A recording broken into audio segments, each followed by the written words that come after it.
Hey, Hey, hello, Hello. hello. hello. I don't know where. I know Mal's not coming today because he's busy, but I don't know what's happened to the two Garys. Who knows? Probably busy. Welcome to the Monday stream, where we just Woo. random crap and make models of Mm. whatever we fancy at the time. How is everyone? You go first, Tiff. I'm okay. Had a busy week, but yeah, I'm good. Good. How about you, John? I am excellent. I should have replaced my super glue earlier today.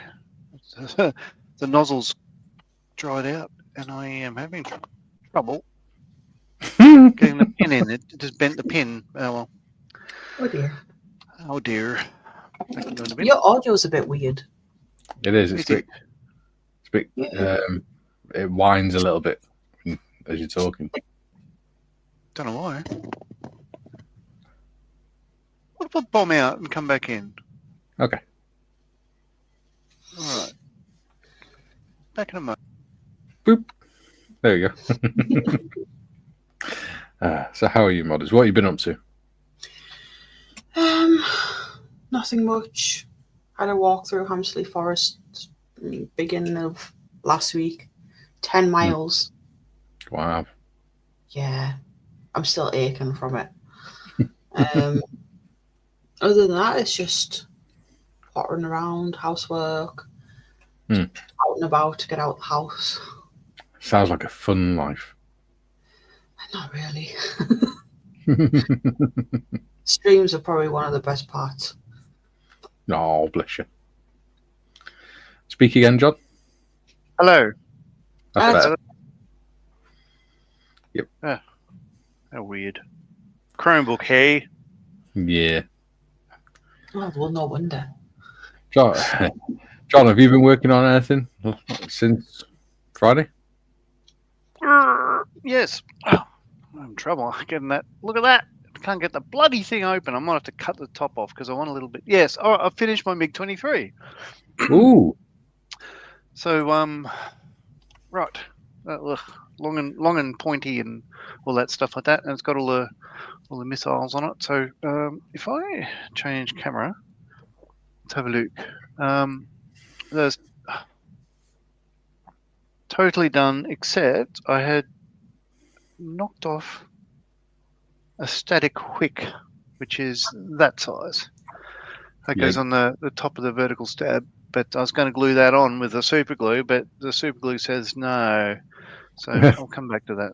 But anyway, so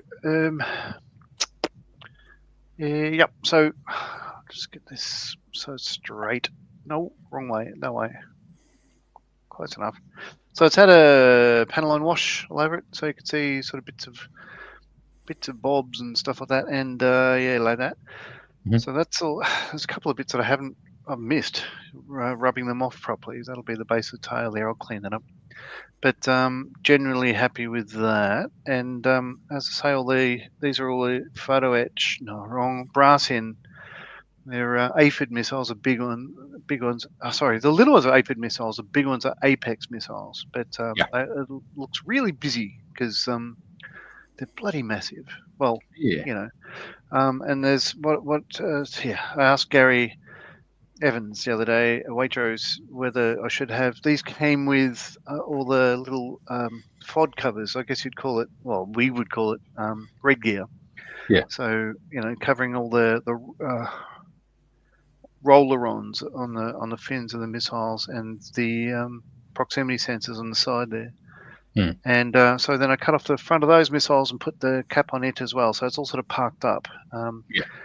Again, so with all the wash, it's all sort of suitably dirty and everything else. So I'm satisfied with that. So I'm calling it complete. Excellent. Well done. Huzzah. So the overall effect, it looks like an F-111, but I think that's what the Russians were hoping for. There we go. Yeah. There we go. So there's that. I've been doing some work on my model.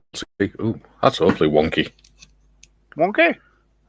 Yeah, that's right. Bring that down.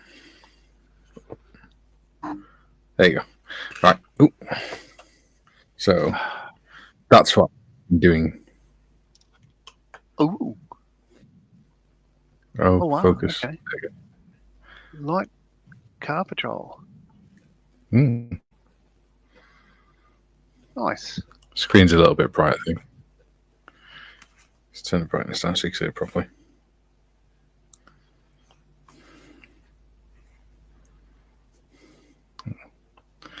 Yeah. I made that sign this weekend. Oh, have you noticed the AK sand drive is very yellow? No. Oh, yes. It's very yellow. I'm looking at mine now. Yeah. Unnaturally yellow. Oh, crazy yellow. Yeah. Doesn't look so bad on that screen, but yeah, it's very yellow. Yeah. Let's go through the chat. Sure. So Darren was the first in today, but StreamYard has missed that one off. I do remember seeing it. Duke says, congratulations, Darren. Wipes 2 away, second only, 6 hours to wait. And Duke says, third evening, Duke. Morning, Darren, and all panel and chat. Hello. Duke says, good day, all you beautiful people. Only 2 hours to wait now. He loves it, he does. Dieter, afternoon, finally here. Hello, Deet. Hello, Deb. Darren, greetings, everyone. Hello, Darren. Welcome back. Yeah. June says, morning, Hagrid. Still morning here. Well, it is now. Not when Mikey reads this. Yes, I am a pedantic heathen. Mikey, you know this. Yes, I do. June says, morning, Darren. Joe says, good morning. Wow, Darren's been waiting for 6 hours. Darren commented within like half an hour of me setting the streams up yesterday. Oh, wow. Darren says, hi, Julian. Joe says, hope your week went as well as it could, Hagrid. Yeah. Joe says, hi, Joe. Darren says, well, nothing better to do on a bank holiday. Thanks. Matthew says, happy bank holiday Monday to all in UK. Laugh out loud. All to everyone else far and wide. David Zane says, afternoon, evening, morning all. Hello, David. Hello, David. And he says, hello to our lovely host. Hello. Hello, David. Phil says, afternoon all, just popping in for a few minutes. Hello, Phil. Darren says, hi, Phil. George says, hi, all. Hi, all, George. Jew. Yeah, I would say James for some reason. Oh. Sonic says, hey, guys. Hey, Hey, Sonic. Darren says, hi, George. And hi, Sonic. And June says, hi, Matthew, David, Phil, and George. Tiff says, afternoon, folks. Please hit that like button and on your way in. Thank you.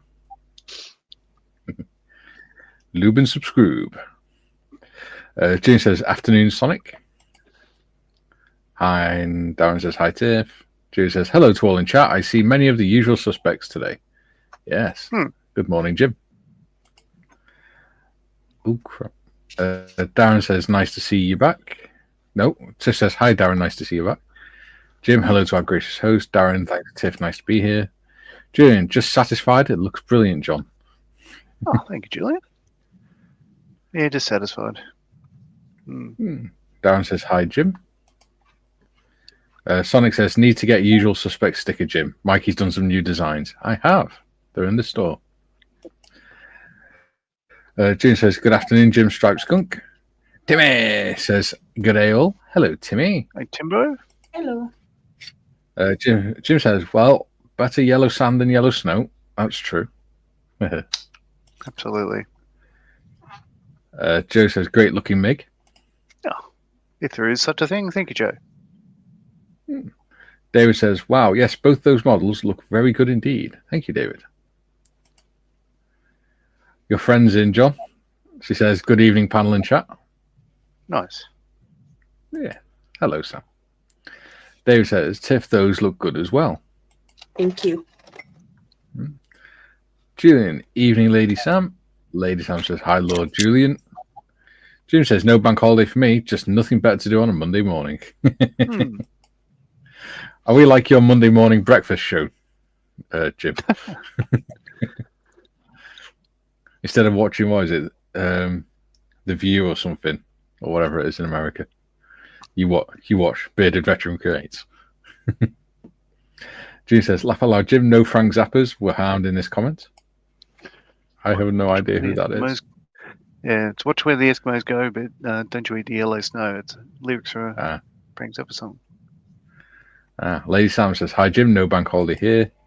And Jim says, good day, Tim. There we go. And that's the chat call with. Yeah. We're on a roll today. All right. Now, I'll just grab a thing. For those that don't know, me and Tiff are starting a new build tomorrow.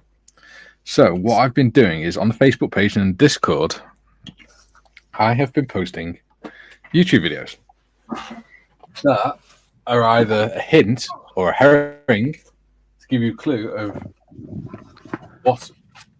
what me and Tiff are going to be making.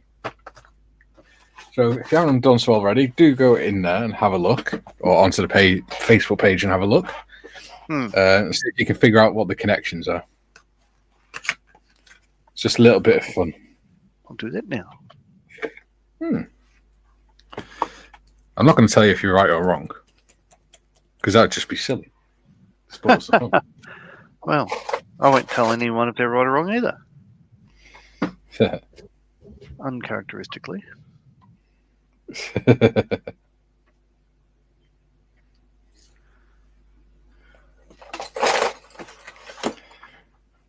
Yeah.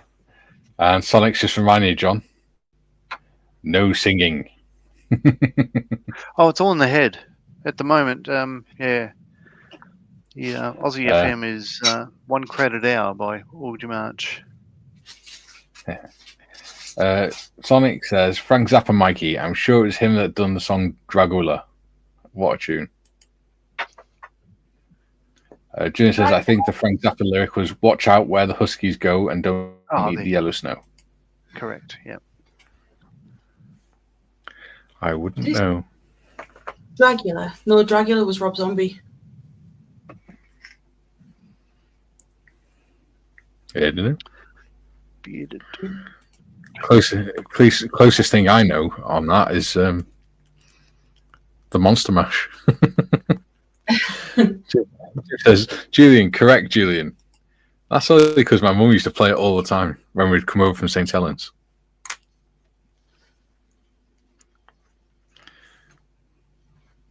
We'd always make her put 10cc on and stuff like the Monster Mash and things when we were kids. Oh.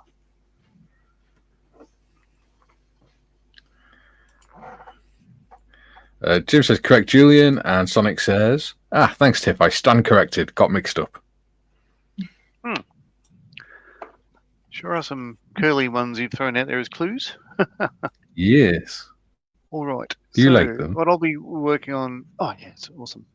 I'll be continuing the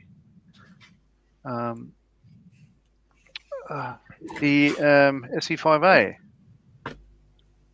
Oh, yeah.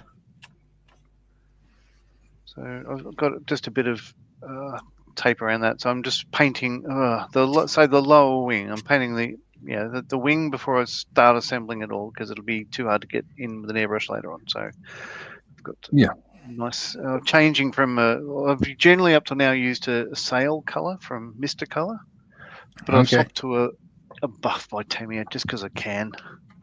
There's not much difference between them. How much difference is there between the buff from Tamiya and the tough buff from Vallejo?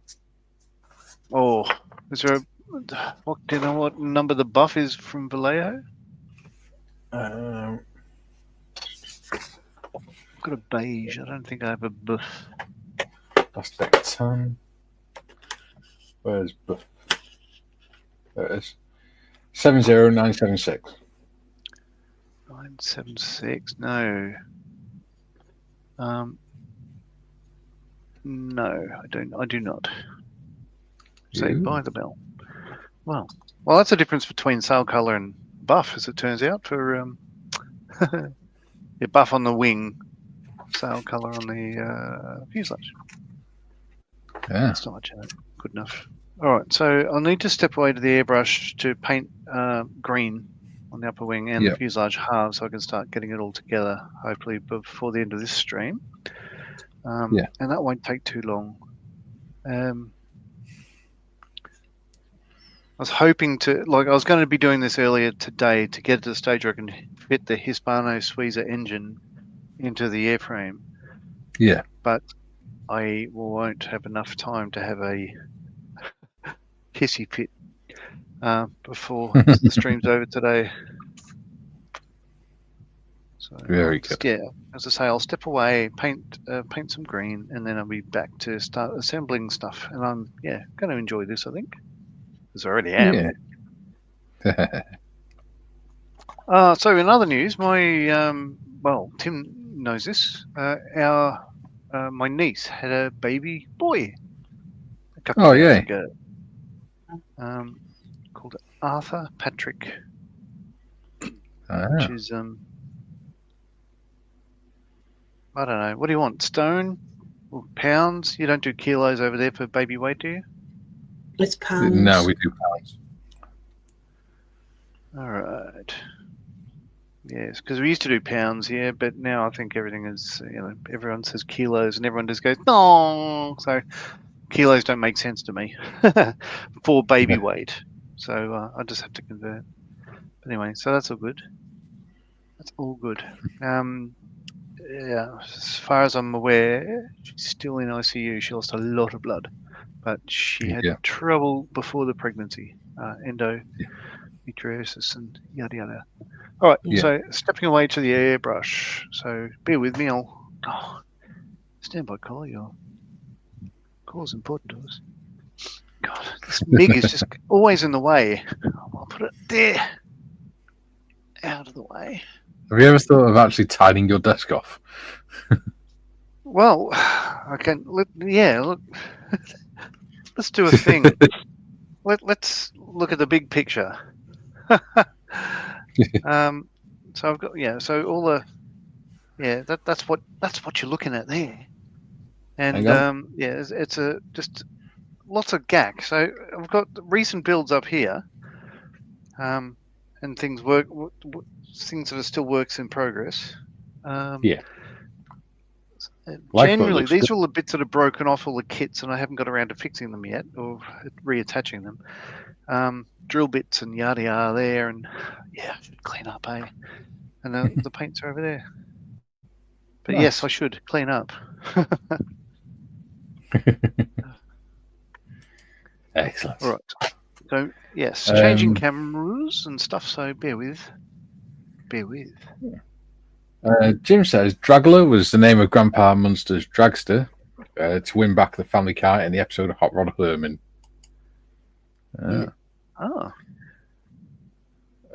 Sonic says the one Tiff was building, Jim.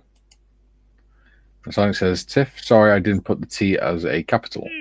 It's all right. Okay. David says congratulations to her, John. Jim says congrats, great Uncle John. Joe says, funny, Jim, just saw the episode yesterday. Cool. Joe says, congratulations, John. David, wishing you a quick recovery as well, John. Yeah. Jim says, Julian, speaking of Frank Zappa, saw his son Dweezil and his band Saturday night. Great show, pics on Discord. Cool. Really? Kevin says, good day, everyone. Hello, Kevin. Hello, Kevin. June says, Sonic, I would stand corrected, but gravity is not my friend, as my head attested recently. Shouldn't laugh, but Terrence says, hello, Kevin. So, if this is annoying, mute me. Yeah, we can't hear it, dude. Okay. No. Don't worry. Oh, open, ya bugger. Open, you bugger. Open says me.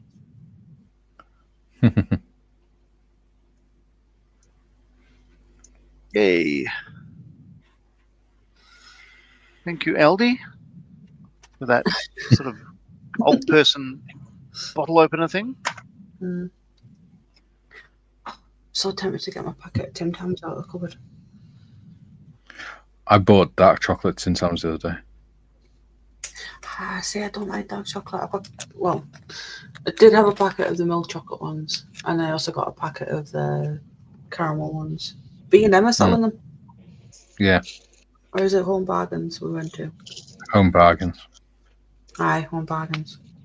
Home Bargains and Tesco's. Yeah, I get dark chocolate ones. They're quite nice. I've not seen them. Do. Faking the bottle up in the screen so people can see that there's nothing sus. Learning. Why start now? You're thinking. At your age, is there any point?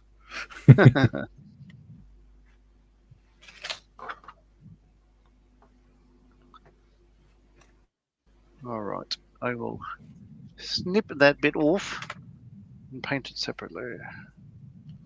Did anyone notice there's not been a Monday Matters this morning as well? It's just been posted up. Okay. Okay. So that probably means that Gary's just finished editing it, because normally he posts it about 7 o'clock in the morning otherwise. Yeah.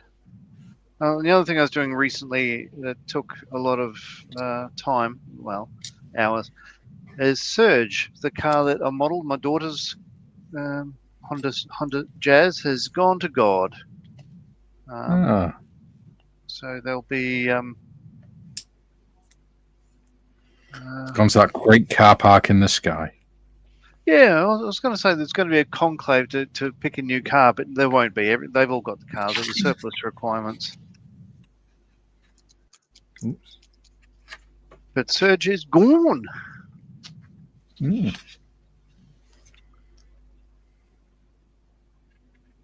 Did you get all emotional? No. Not so much. No, I mean, Bron said, yippee. Yeah. We just, the wrecker came and collected it and, I gave me $200 for it and went, fair swap. Yeah.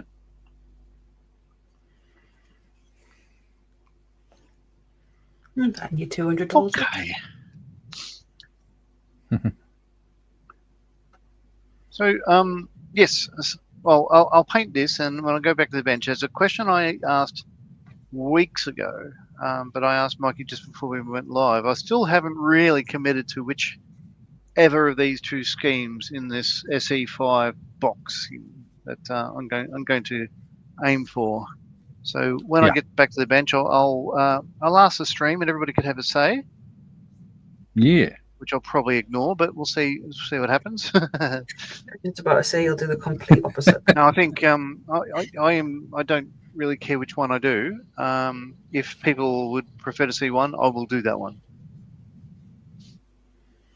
There we go. Right. I do not need that much. Right. We have green. We have green. Yay.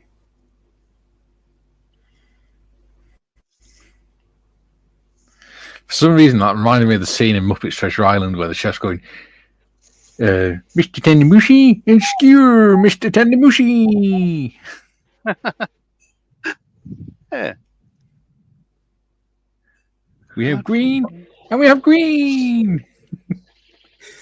We have green, and we have green. I don't think I've actually seen the Treasure Island one. How have you not seen that? Did you not have a childhood? No. Not much of one between school and taking care of my mum. We have chat. Julian says, Sonic, I would stand corrected. Oh, I've read that one. Down says, hello, Kevin. Jim says, Joe, I think the outside scenes of that Monsters episode were shot at Lions Raceway near Los Angeles. And Aussie Ian's in, says, good evening, panel and chat. Hello, folk. Ian. Hello. Welcome as always. Welcome. Oh, did I miss a bit? Shall we? Oh, So this is only three of us today. Shall we see if anyone wants to come up? yes. Let's see if anyone wants to come in.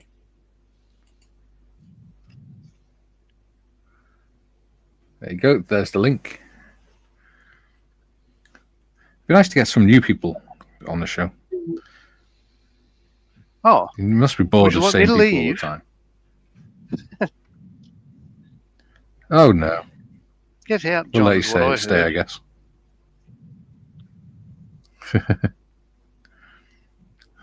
Don't hit you at the good Lord split you. Yeah. All right. David Now- says, models I got Friday were the Edwards Weekend Edition Albatross and the SE5A, and will build out of the box. Nice. I was looking at that this morning. I was about to hit purchase on that one. I couldn't decide between one with the lozenge on the wing or they're both Profi packs, the 48 scale ones. Yeah, so one set is I believe it's a Albatross D3 has purple, brown, and green upper wings with generally a light blue lower wing, and the D5 has lozenge on the upper and lower wings. And I couldn't decide which of the two to get, so I didn't get any. But no, I was about to hit go on another biplane this morning. I think my wife would kill me if I did that. Junior says, Mikey, we need an I've read that one sticker. Yeah, we do. Yeah.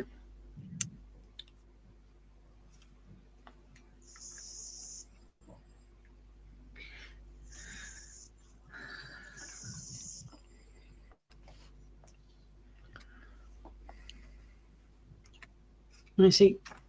Kill you. Bronwyn would probably just lock Marley out of the bedroom again. Yeah. I did it by accident. Sorry, John. I didn't realise it had gone on the latch. That's never happened before.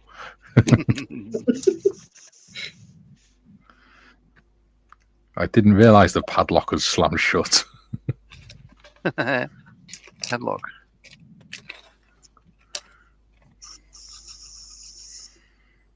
Oh.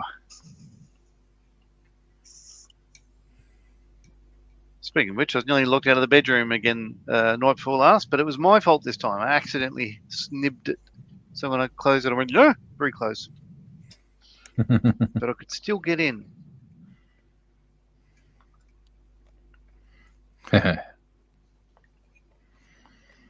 Ooh, it's looking good. I surprised myself.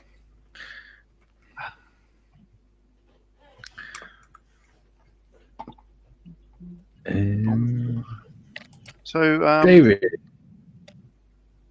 a better looking Marley won't be making it today. He's currently in transit, flying across the country. Yes. He is. Dave says, got from Triple M's shop. Very good service. I've never bought anything from him. Don't know why. Just never come up in my searches, I think. Junior says, John, I think it's probably more important to get the wing on the right way round than it is colourful, helpful look. We'll see. We'll see.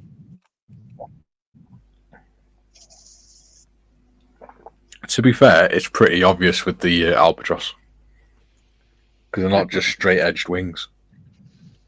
No.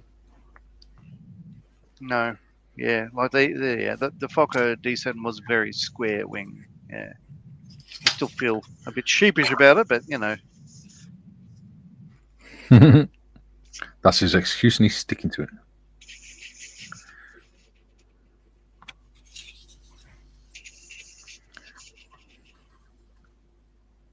Okay, that looks good.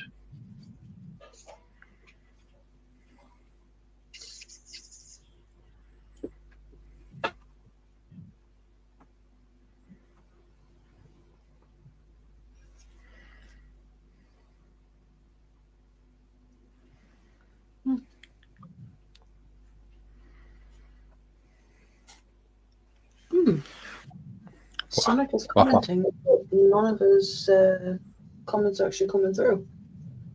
I was on YouTube and open it again. I think it's just accidents it went though. Because I tried editing it, but still not. Maybe because of the word Muppets. It could be. Yeah, that one came through. That one. So it'll be the word Muppets. Oh. Stop putting insults in the comment. Duh.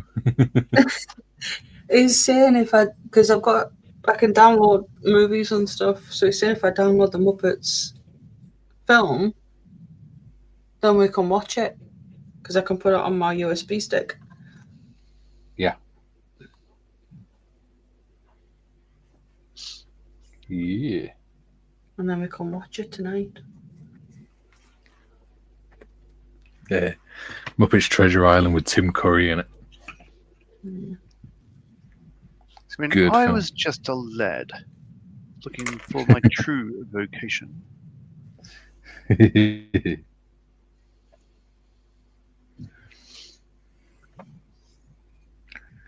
One leg, Jim, count 'em one.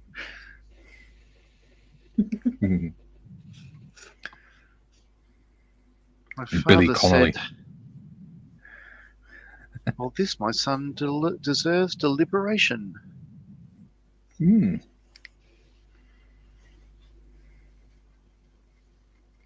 some reason, my head went to Monty Python. I like Chinese. Well, The world today is absolutely crackers. With missiles and nuclear bombs to blow us all sky idiots. high. Yeah, sitting on the triggers. It's upsetting. It's Depressing. And that's why we're not going to sing the rest of it. Jamaran. Okay.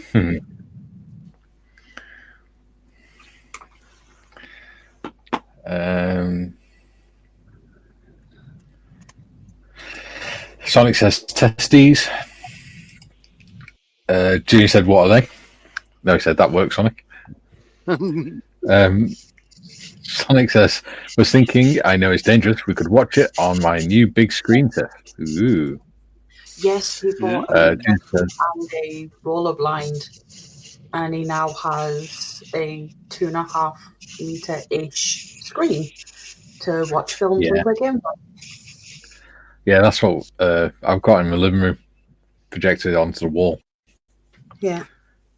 So it's a 100-inch screen on the wall. It's awesome. I got the SAS Rogue Heroes Series 1 and 2 DVDs the other day. So at the weekend I was watching them on the projector, and it was so cool. Especially with the sound bar on. Sonic says, Julian said that M word and it showed up. Maybe mods can say it then. Maybe. Yes. So say if you had swear words put as banned words, Mikey. Yes. Because obviously you can ban certain words. Moderators can actually use them, but like normal chatters can't. Yeah. So moderators aren't actually stopped from using that.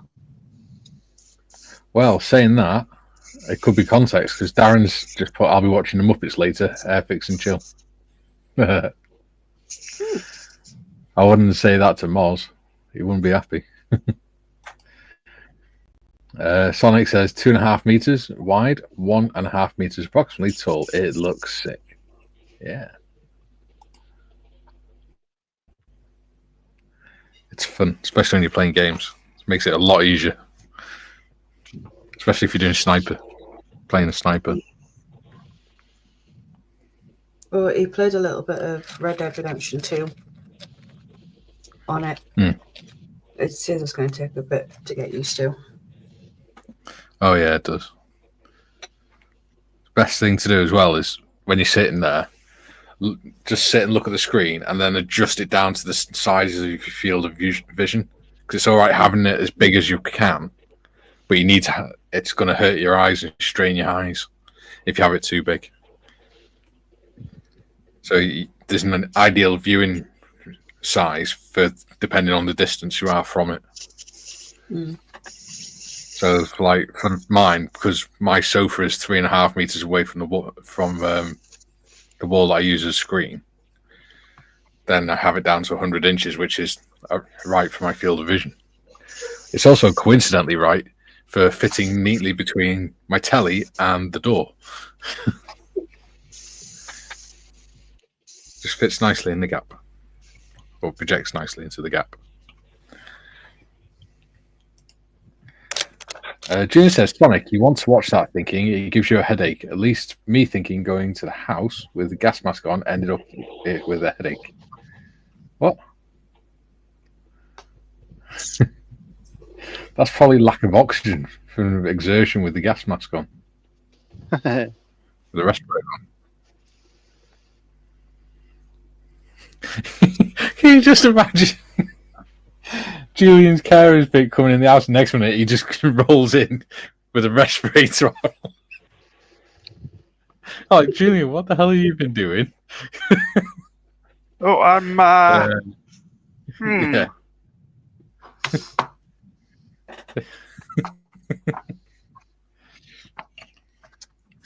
They'll think it's something like South Wales answer to Breaking Bad or something.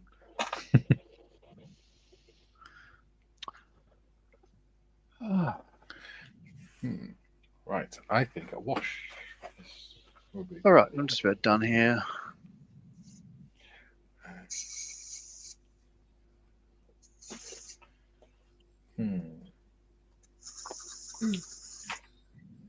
Brown wash. No, that's black wash. Where's my brown wash? There it is.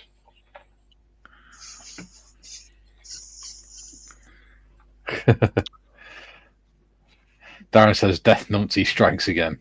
I just realised. Sorry, Jim. Didn't realise you were there, mate. Good morning. Good morning, everyone. Hello. Or I should say good afternoon and happy bank holiday to those that it applies to. Yeah. So how are we all today? All good. Good. Excellent. Good. Because I have a couple of questions for you, Mikey, and for you, John, if I may be so bold as to start out right away with that. You are so bold. Yeah, what have we done wrong? No, nothing at all. I seek your advice and counsel, oh great ones. I'm at my workbench where I'm working on the SDKFZ 253, the Greif Rommel half track. You guys are working on the Panzerwagen, and I'm assuming the interior paintwork is the same. I know to paint the driver's compartment white or the German equivalent of that, which I've got to a paint set. Yeah. But the interior of the depends. Go ahead, Mikey. Go ahead. It depends when you're depicting it. After late 1941, they were painted in the factory in the correct colours for the theatre, so they would have been the same colours inside and out. Prior to that, they were the interiors painted, or they were painted in theatre, so they'd been grey with a desert scheme over the top. Right. That's what I'm assuming is the situation that applies to this one, because I believe the timeline on this vehicle is early 1941. In other words, before the first, before, during, and I think maybe after the first siege of Tobruk, which would be roughly April to November 41. And I've got a few photos I found in a book I bought. I don't know if you can see them on there. Let's see. These are close-ups of the Greif, but they don't really help with the interior. My question is, with the area where troops and in this case radio equipment and radio operators were deployed, was that painted Panzer gray and then painted the sand color on top of that? What did you guys do with your Wagen? Those that painted it Africa Corps colors. Mine is, yeah. I painted mine the same color as the exterior. Okay.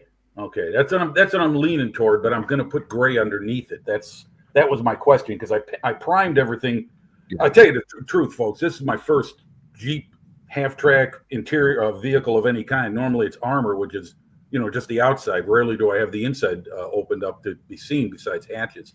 And I'm kind of all over the place on how what to paint.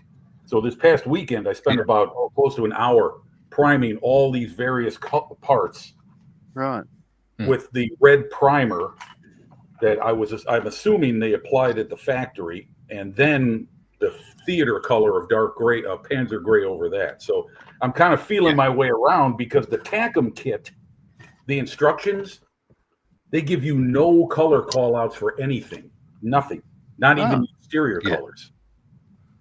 That's that's not really being too helpful toward the consumer, in my opinion. They could at least give you a basic guideline on what to start with. I mean, Airfix, they give you humble colors, and you can go from there if you want. Yeah, you'd think so. Mm-hmm. Yeah, I was a little surprised.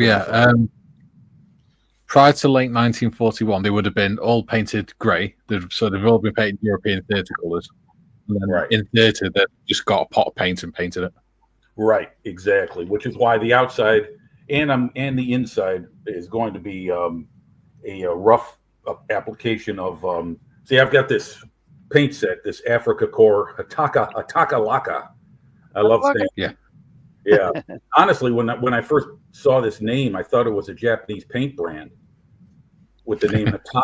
I mean, it just sounds like it, but they're made in Poland. Very good line, but my conundrum is this: if I want to do the chipping, I think I'm going to have to go with an acrylic color, not a lacquer, for the desert yellow, because that's what I'm going to need to chip.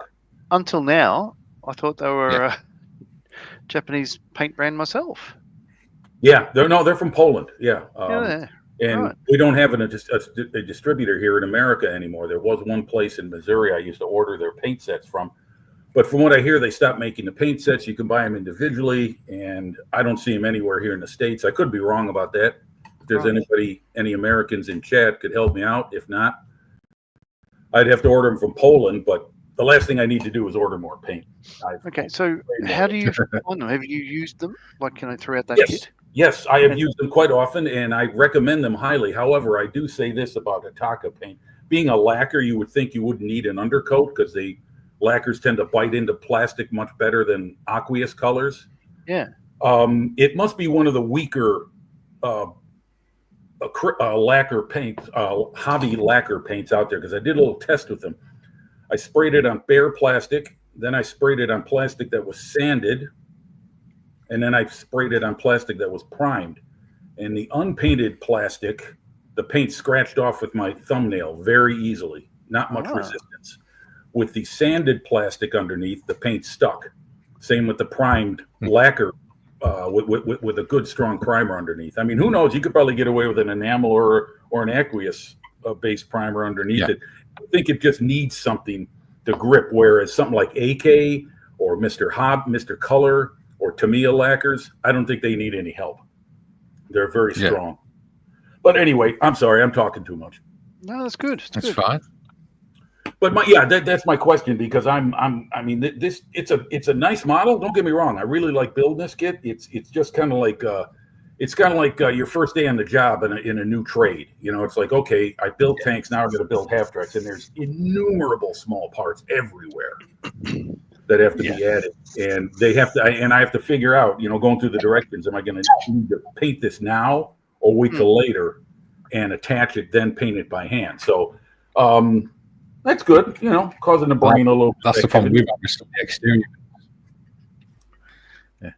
Yeah, that's the problem we've had with some of the exterior bits, isn't it, John? It is. Yeah. Oh, really? But You there's mean so on many your half track? Yeah.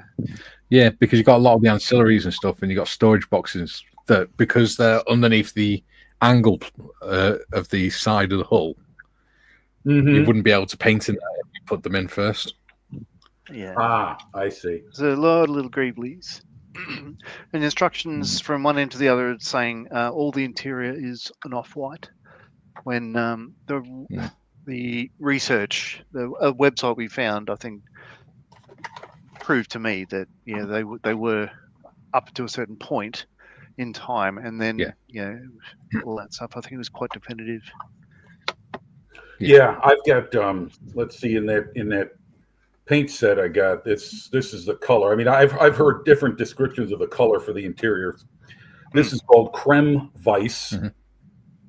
Then there's also what's the AK Real Colors makes a color called Elfenbein. Elfenbein. Yeah, interesting. Look that name up if you want. It's a German name, I believe. Elfen, ELFEIN, and it translates into something. I'm sure it indicates a light color, like creme vice. It's one of the game colors. Oh, really? It's Elven, as in an elf. Yeah. Okay. Well, AK makes the color for that. AK Can Real you spell Colors, it again, please, Jim? ELF. Yeah. EN. Try ELFEN BEIN. Ivory. Elfin. Ivory. There you go. That's it. Yep. Ivory. Yep. There you go. Must be the German translation. It is, yeah. I used Google Translate and came up with ivory. Yeah. From what I heard, German's not an easy language to translate to English. Kind of like Spanish. It doesn't translate well in some words over one language to the other. I don't know if that's true. I'm just going by what I've heard. Anyway, that's the color I'm going to paint the driver's compartment. And then the rest of it. It's because it's got different grammatical rules than English, isn't it? I guess it makes sense that it's like an elephant bone. Yeah. I guess so. You're right. Yeah. Yeah, you're right. There you go. Very good, John. Very good. We're piecing this together, you and I. That's the only thing we'll learn today. But it's like some kind of game show. It's like some kind of game show. The clue is Elfenbein. Yes. Sonic says, we'll try moving my projector up so it's nearer the middle height of the screen, hopefully fixing the slight image blur. Well, yeah. If you have it at an angle, it's going to be blurred. Part of it's going to be blurred because part's going to be closer to the wall than the projector's going to be closer to one part of the wall than the other. Sonic says, did you say bold or bold, Jim? I might have said bald without knowing it, Julian. Julian says, no, Mikey, I've been painting the garage, so I had a respirator on. Couldn't see the ground in front of me, so misjudged the ramp into the house, overbalanced and smacked my head on the concrete. Oh, that poor concrete. You seem to be doing that a lot lately, Julian. Sonic says, what are you doing with your carer that involves a gas mask, Julian? Never mind, the thought of that is giving me a headache.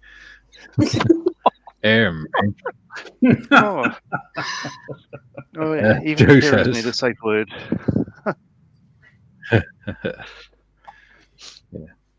We don't know what Julian was doing with his carer, but his carer has been on a missing list for some time now. Hopefully found soon. Thoughts and friends. Joe says, wow, Julian, hope you are doing better. Now at 63, I find that stepping down is a bit harder to do. Tough for a former baseball, American football player for me to take. Not good getting old. Yeah, I felt that Saturday night when I got out of my seat finally at the concert. Ooh, boy, unfolding the old creaky body. Sonic says, hope the concrete is okay. Oh, June says that was the one time a couple of weeks ago, Mikey. Okay. No, because you fell the other week and banged your head and you got locked out of the house when you were doing your exercises. Well, maybe he fell a couple of weeks ago and he's only just woken up. Or maybe he's got amnesia. Yeah. Sonic says, think the concrete needs a safe word, John. Not wrong. Okay. Now, to the bench. So what I've just done now, before we went live, I painted the underside of the the sail color, I guess you'd call it, the unpainted linen, and of course the green as well. So top of the wings green, all the other fuselage halves, yada yada yada, all green, and the other side's all ready to go. So I can start piecing this together. Let me straighten that light up. Okay, so here's a question, and I remember asking this on the YouTube review of this kit. So the two choices of kit are that one there, which is flown by Major DS Dallas of 40 Squadron RAF, but Brunei Field, France, 1918. Now he's Roderick Stanley Dallas, DSO on Bar, DSC, Croix de Guerre, Vec Palm. Born in Mount Stanley, not far from Esk in Queensland. So it's basically the all-over sort of green, olive green, but he's done his own, what do they call it here, dark yellow and red-brown as a camouflage, right? So will I go that scheme or a standard SE5A, which is just the green all over? This is a Canadian, Kenneth Junior from Toronto, as I would say. So what does the audience think? A or B? For which scheme should I do? I will vote by saying A. I like your airbrushing skills, and that's a perfect challenge for them. Oh, yeah. I was going to say A. A? So if anybody, please let me know, and maximum votes will get the scheme of choice, because we live in a democracy here, and yes, like that. Julian says, for the avoidance of doubt, the carrier is fine and just somewhere else, and the new rockery is purely a coincidence, Ossifer. Honest cough.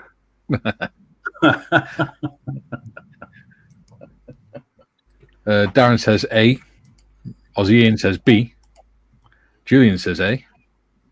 David says Joffen. For mine, I have chose A. So yes, A for yours. A. There we go. And Kevin says vote A. Vote A. El vote A. It looks like an A. Okay. Sounds like a really bad. Sounds like a really bad Mexican wrestler, doesn't it? Vote A. With the mask. Hello to my dear Joe says, yeah. On his chest, he has a big box with a cross on it. Yeah. El vote. The La Democracy. Joe says, yeah, A looks very interesting. Sonic, of course, Julian, of course, your new safe word is the German word that Jim said that can't be pronounced. Yeah. Matthew says A. It is. Consensus is A. Yeah. Now, what's interesting, which is what I said before we went live. It was all green, and they sort of just did the brown paint over it. What I think is pretty cool is in the Dirkels, which I shall hopefully not wreck by getting out of the bag. There we go. So you got some of the flashes, the tail flashes, but you've got these ones with bits missing, so you can paint over them in the brown and whatnot. But also these serial numbers here are printed. You can't see them on the screen, but they're half. Some of them are, half brown. Some are half tan. So they're all, and some are black. So is that John? Is that a 3-tone camouflage scheme that for that one right there in the box, the big one? Yeah, it does look like all over olive green, and they would have gone with the like a desert yellow, and then just on hand painted in between the two. It looks like a red brown. Okay, all right, yeah. But it does look like what we would call OzCam. So this might be the first time that what eventually 50 years later became OzCam might have been applied to an Australian thing, even on the wheel. Right. Oh yeah, I didn't notice that. Yes, that's cool. Yeah, I like it. I that's why I chose that one. And the size of the airplane, I think, would be a very good challenge to your airbrush skills, because that MiG 23 looks great. I'm thinking I'm going to be probably airbrushing the tan, but hand painting the brown. We'll see how we go. Yeah. I will practice. I'll endeavour to airbrush it all. We'll see how it goes. Yeah. Well, it's going to be a tight fit with the 48 scale World War I plane as opposed to a big jet like the 23. Yeah, actually, I need to paint it before I stick it all together. We'll certainly stick the top wing on. Yeah. But yeah, all right, that's what we're doing. Excellent.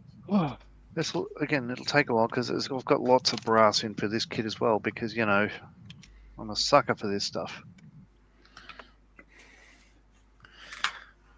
Alrighty, what am I up to? Julian says, by the way, what was the M word I used? Muppet. There you go. It was Muppet. Read the comments, Mike, and then I got a question for you. Yep. Julian says, what was the word Sonic? I'm sure others used it. And Sonic says, the carer's safe word, Julian. Would that be help when they go to Julian's? 999.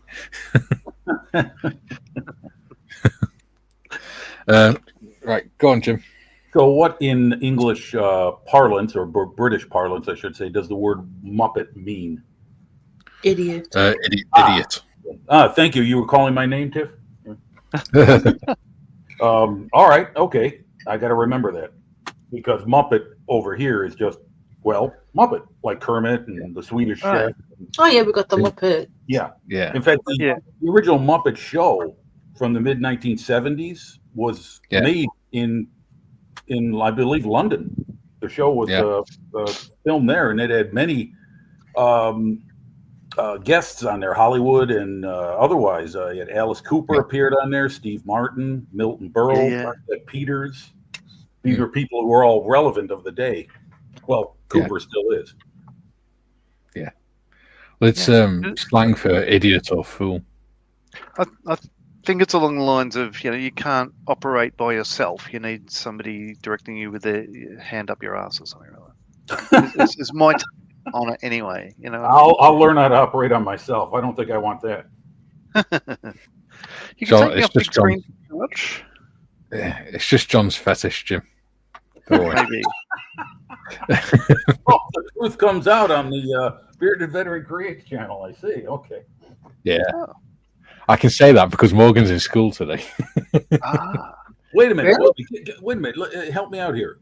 Bank holiday and schools are open? Oh, no, it's not. Oh, no, it won't be, will it? It's bank holiday. It's bank holiday. Uh-oh. Better crack that one, Mikey. It's all right. He's not in France anymore. Have you talked to him about the birds and the bees? I don't think I need to do that. Yeah, I haven't seen what's on the kids are growing up faster nowadays. I'll be back in a second. I need to grab something. Darren says, so votes are in, but the real question is, can John build it without mistakes?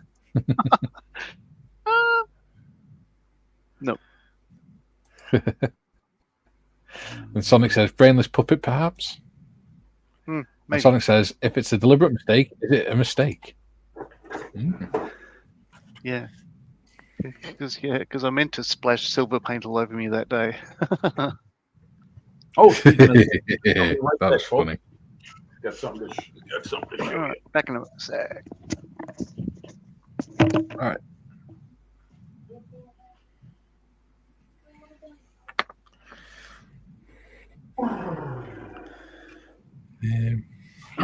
Let's go for some black. No, not black primer, black wash. Ooh, what's that there, Jim? Oh, what happened there, Mikey? Say that again. Oh, P127. Oh, I'm sorry. Okay, just wanted to say this is what's going on. Finally painted it this past week with some silver. Primed it, painted it. Problem I was getting held up on was the glass. It was so bad out of the box that I had to literally sand it down and polish it clear again with different grades of polishing sticks and sanding sticks. So I glued it on, and because I had to clean it up so much, I eliminated all the framing. So now I've got to come up with that on my own Yeah. somehow. So instead of waiting for me to do that, I just went ahead and painted the whole damn thing. And I'm going to put the decals on today. But this is the state of it. It's been sitting dormant for, geez, I don't know how long. Finally, Yeah. just got, just took the bull by the horns and decided to paint it and get it done, for God's sake. It's just a little model. I got a stand I'm going to put it on because I buggered up the wing dihedral, or anhedral, I should say. It goes down and messed it up so bad that if I put the wheels down, thing would look like I built it. So that's why I'm going to put it in the wheels. So. Kay's niece bought me the airfix of that model for my birthday. What scale? Same scale? 72nd? Yeah. Oh, okay. I didn't know they made because this is the old 1963 mold. This is the Vintage Classics kit. So Airfix made a later edition of the same thing? No, this is the Vintage Classics as well. Oh, yeah, there you go. Yep. Yeah, I sanded the entire surface down on this thing because with those rivets, they're too big. They look like the thing looks like it had smallpox. So I sanded it down, and because of that, I eliminated all the the control surfaces on the stabilizers and the tail. So it up close, it looks like a plain block on camera. And one color, so it'll look okay in the display case. It will, it's just a little model. I could definitely do better, but just wanted to get it done. And so for the sake of expediency, which I didn't do, in other words, I didn't complete it before the end of the group build date, I, sidestepped some of the stuff I could do if I wanted to. Don't worry, I'm nowhere near finished my Harry. Oh, that's right. You got that 24 scale monstrosity, right? That's going to be like a couple years. That's going to be like a year or so project, I would think, with the amount of work to do on it. Well, I probably could have done it by now. It's just I keep thinking of how the hell I'm going to spray it and stuff once I've built it. Yeah, that's a good question. I mean, that's a big model. Yeah. I don't know about you guys, but what I've been doing over the last couple of years or so is I've been starting so many different kits, and I kind of rotate them around depending on which one I get bogged down in. And I think it may be an age-based kind of thing. It's like I'm getting older, and I don't know when I'm going to get some of these things done or even started. So instead of having them sit on the shelves, I'll open up like 3 or 4 different models, and when one I get stuck on one, I'll go to the other. And sometimes it's good, sometimes it's bad, though. I mean, you make a lot of progress, but you don't complete anything. Yeah, see, for me, it's like books. I might have 2 or 3 going at the same time, but that's it. I don't like leaving things unfinished. No, excuse me. There's a wisdom to that, because then it's easier to keep track of your progress on it. Where are you at? Whereas if you have so many irons in the fire, you don't know where to begin when you finally sit down to something that you've left for a month or 2. Exactly.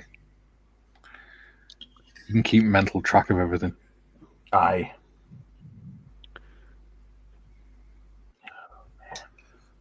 Okay.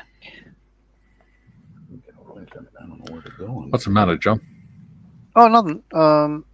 Just looking at whether, thinking about, the trim wheel, little photo etch.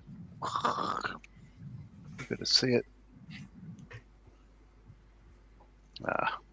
Right. Little. Oh, God, it's tiny, isn't it? That's what she said. All right. Why didn't I see that coming? I was obviously concentrating.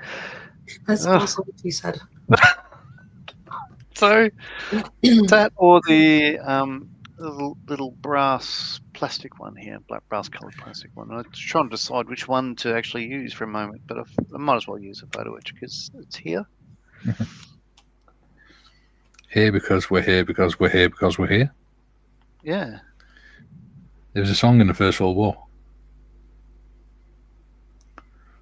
Sang to the tune of Auld Lang Syne. Yeah. Is what the troops used to sing. Seems the British had a lot of different songs in the First World War. Oh, yeah. The Mademoiselle from Armentières. Oh yeah, parlez-vous. That's a funny one. So, do you know? Are you familiar with the song "Stop the Cavalry" by? Yes. You are? Yep. I think Jana Louie. I think Jana Louie had a hit of that in the early '80s. I think. Do you know if that was a remake of the original or Not that I original know of. composition? Maybe I should just Google it. Hey, Yeah. right. Let me just Google it. That's like when you go on Facebook and there's people on Facebook asking if anyone knows what time the local bus is. When all they got to do is go onto the website of the bus company and look. Or just Jana Louie. walk to the Song by bus Jana stop. Louie, 1982. There you go. So yes, it was not an original one. There you go.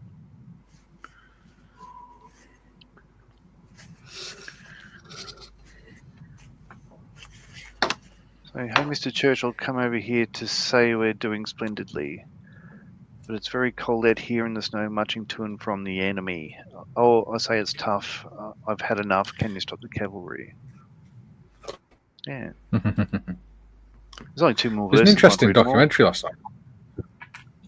I have Interesting video on YouTube. I've had to fight almost every night down throughout the centuries. That's when I say, "Oh yes, can I say again? Can you stop the cavalry?" Mary Bradley waits at home in the nuclear fallout zone. Wish I could be dancing now in the arms of the girl I love. Yeah. Bang! That's another bomb on another town. While the Tsar and Jim have tea. If I get home, live to tell the tale. I'll run for all the presidencies. And if I get elected, I'll stop. I will stop the cavalry. There you go. Thank you, Yeah. Jana Louie. You were saying? I was Mikey? watching I was watching a video on YouTube yesterday called "Would You Survive in the World War I Cavalry?" That was quite interesting. They used to talk Probably about not. the tactics.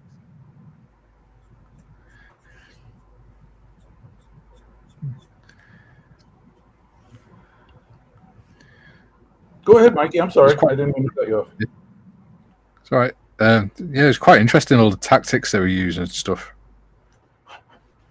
Because they had it started off as just the same like cavalry units as they had in Napoleonic Wars and stuff, but they used the SMLE, and the British ones did. But they also had the machine gun sections that were with the Vickers machine guns that were carried on pack mules or pack horses, and they'd go along with them and set up a base of fire. Yeah, I was going to ask, were the machine gun units deployed, ready to work, or did they have to be unpacked? Yeah, they were carried on pack horses so they could keep up with the rest of the cavalry unit. Uh-huh. But the idea was either they could set up a base of fire to cover the cavalry, or their other role was to seize and hold land areas. Okay. So what they could do is the cavalry would go in and seize, and then they'd set up the machine gun posts and things, machine gun nests and things, and hold the land until the infantry could catch up. When were these tactics employed? Was it early in the war or later in the war? They were sort of 1915, 1916. Okay. And 17, and then 1918, during the 100 Days War, they went back to their original tactics, but because it's more open country fighting. Right. But by then, it had been reduced down to a point where they weren't really effectual anymore. They didn't really have a big impact other than occasionally chasing down fleeing Germans. Right. Well, didn't maybe you know about this? The battle at around Amiens in I think it was April 1918. There was I think it was horse cavalry that either led or played a large part in stymieing the German advance right there, and that was a very strategic moment for in the war, frankly. And at that point on the Western Front, had the Germans successfully taken and held Amiens, that was a key road junction, and it could have forced the British north and west away from the French. Well, yeah, I mean, it pretty much would have prevented the 100 Days Offensive, wouldn't it? Well, I don't know about that. I mean, I don't know, frankly, how long the Germans could have held it. Their discipline was already breaking down. That's why I think part of the reason they didn't, the Ludendorff offensives didn't work. Their troops were starving, and when they liberated Allied camps, they gorged themselves on food and drink, and the advance stopped, and all their cohesion broke down. Anyway, long story, boring. I think there was a cavalry unit in that. Oh man, see, I'm recalling this from a book I read when I was a teenager. Good book too. If you want to look it up, it's called No Man's Land, and the author is John Toland, and it's about 1918, the entire picture of the war in Europe. Yeah. For that year, and they talk about that battle at Amiens. I think the man's name was Jack Seeley. He led a cavalry unit of some kind. Maybe Julian could look this up too. It was at Amiens in April 1918. That's the only thing I can remember specifically, but I believe it was cavalry that played horse cavalry that played a large part in breaking up the German attacks. Yeah, probably was. Because they were quite effective against dismounted troops. Yeah, I think that's what it was. I mean, of course, at that time, the Germans didn't have any tanks anyway, but I don't think they even had any mobile units available to them. It was pretty much just the foot sloggers moving forward. Well, this was the interesting thing, because the British cavalry were trained into the same tactics and weapons and stuff as the infantry as well. So they had to be able to fire 15 rounds a minute, but they had to do it from horseback. Damn. So they could dismount and act as normal infantry as well. Right. Yeah. Then you also look at the weapons employed by the infantry, because leading up to the First World War, there's a lot of reliance on pikes and things like that, especially during Napoleonic Wars. The German and French rifles got longer and longer, with longer and longer bayonets, to the point where I think the German Gewehr 98 was something like 55 inches long, and then it had a 2-foot bayonet on the end of it. I've got one in the other room, but I don't dare show it on screen. Yeah. Whereas the SMLE was only 49 inches long and only had a 12-inch bayonet. So it meant that it could be a lot easier. It was a lot easier to maneuver, so the cavalry could carry them. Whereas the German cavalry, they struggled a lot more trying to use their rifles and things and bayonets whilst on horseback because of the size of them. But the early part of the war, certainly the early part of the First World War, the Germans were they weren't really taught to deal with cavalry. They were taught Napoleonic tactics. You hadn't really developed beyond that. You mean to form but square? Some of their uniform stuff. Yeah.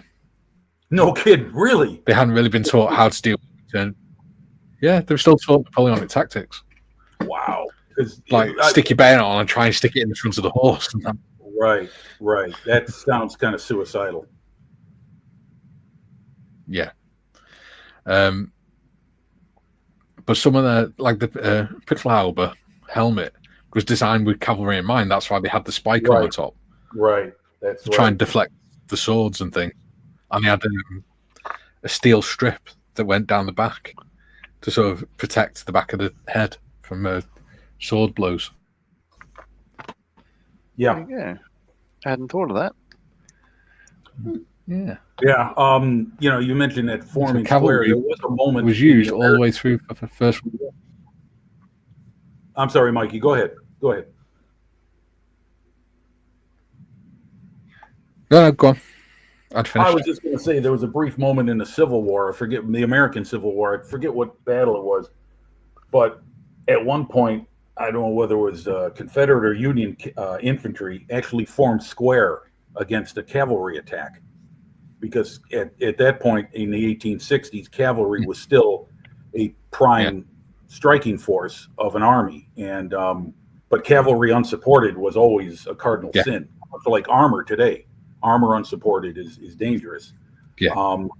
So anyway, I was just mentioning when you said that the Mhm. Germans employed Napoleonic tactics. I just remember forming square was one of the things that was done at the Battle of Waterloo. Yes. By the Allies against the French cavalry, because Marshal Ney sent in his cavalry unsupported.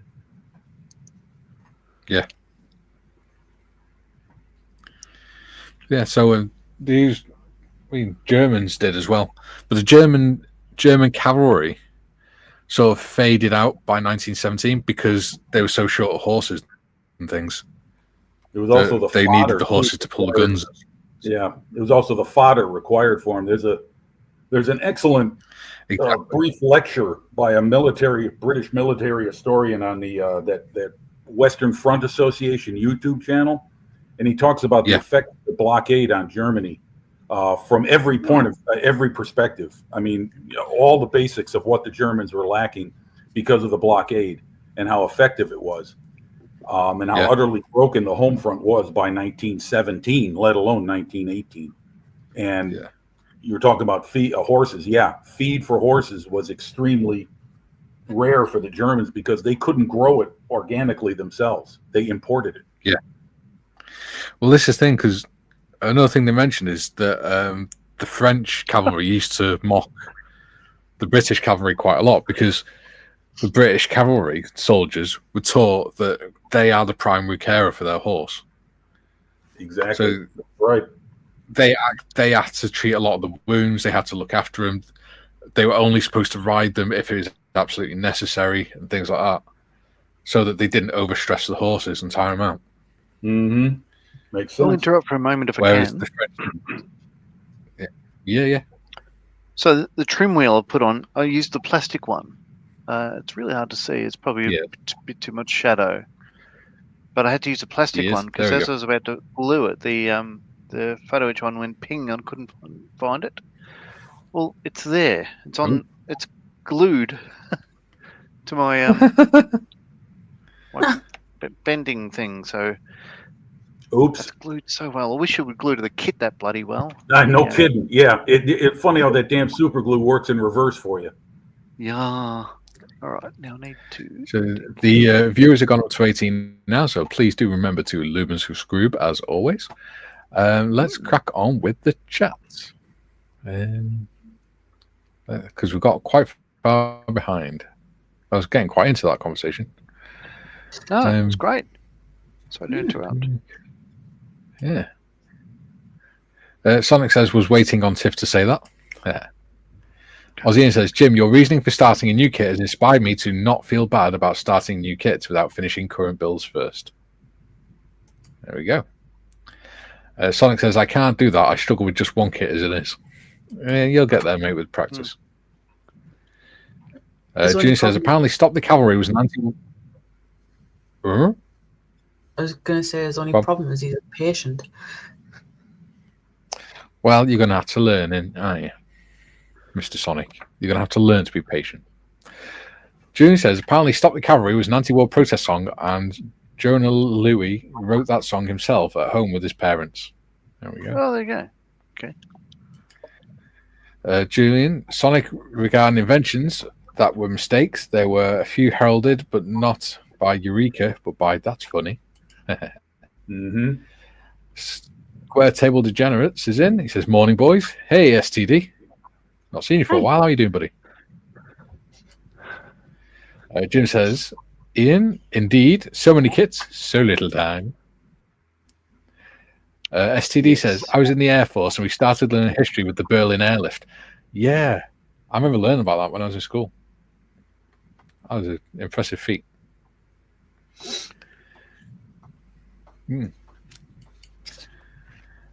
Sonic says, first thing that came to mind, Julian, was the microwave oven. The guy was working on something else when a chocolate bar melted in his pocket.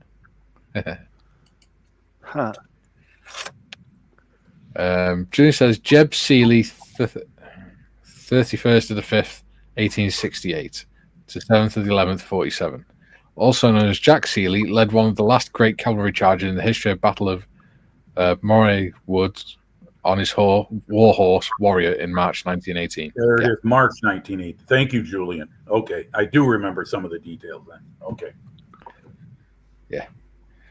That's what I mean. After that, they were especially during the 100 Days Offensive, during the last months of the war, there wasn't really any cavalry charges. It was just being sent in to mop up fleeing Germans and things. Mm-hmm. Oh, that sounds awful, doesn't it, when you think of it in terms of the war? Mop up the Germans. When you think of how industrial killing that war was. Just mop them up off the bottom of the trench, They were waiting to surrender anyway. They were starving. Yeah. STD says, fixed bayonet charge by the Union on Little Round Top at Gettysburg in 1863. Ah, yes, the swinging gate, the famous swinging gate by the 20th Maine, Joshua Lawrence Chamberlain. Supposedly saved the Union. There you go. Junior says, Sonic, weren't crisps or cornflakes created by mistake? I think one of them was. Cornflakes.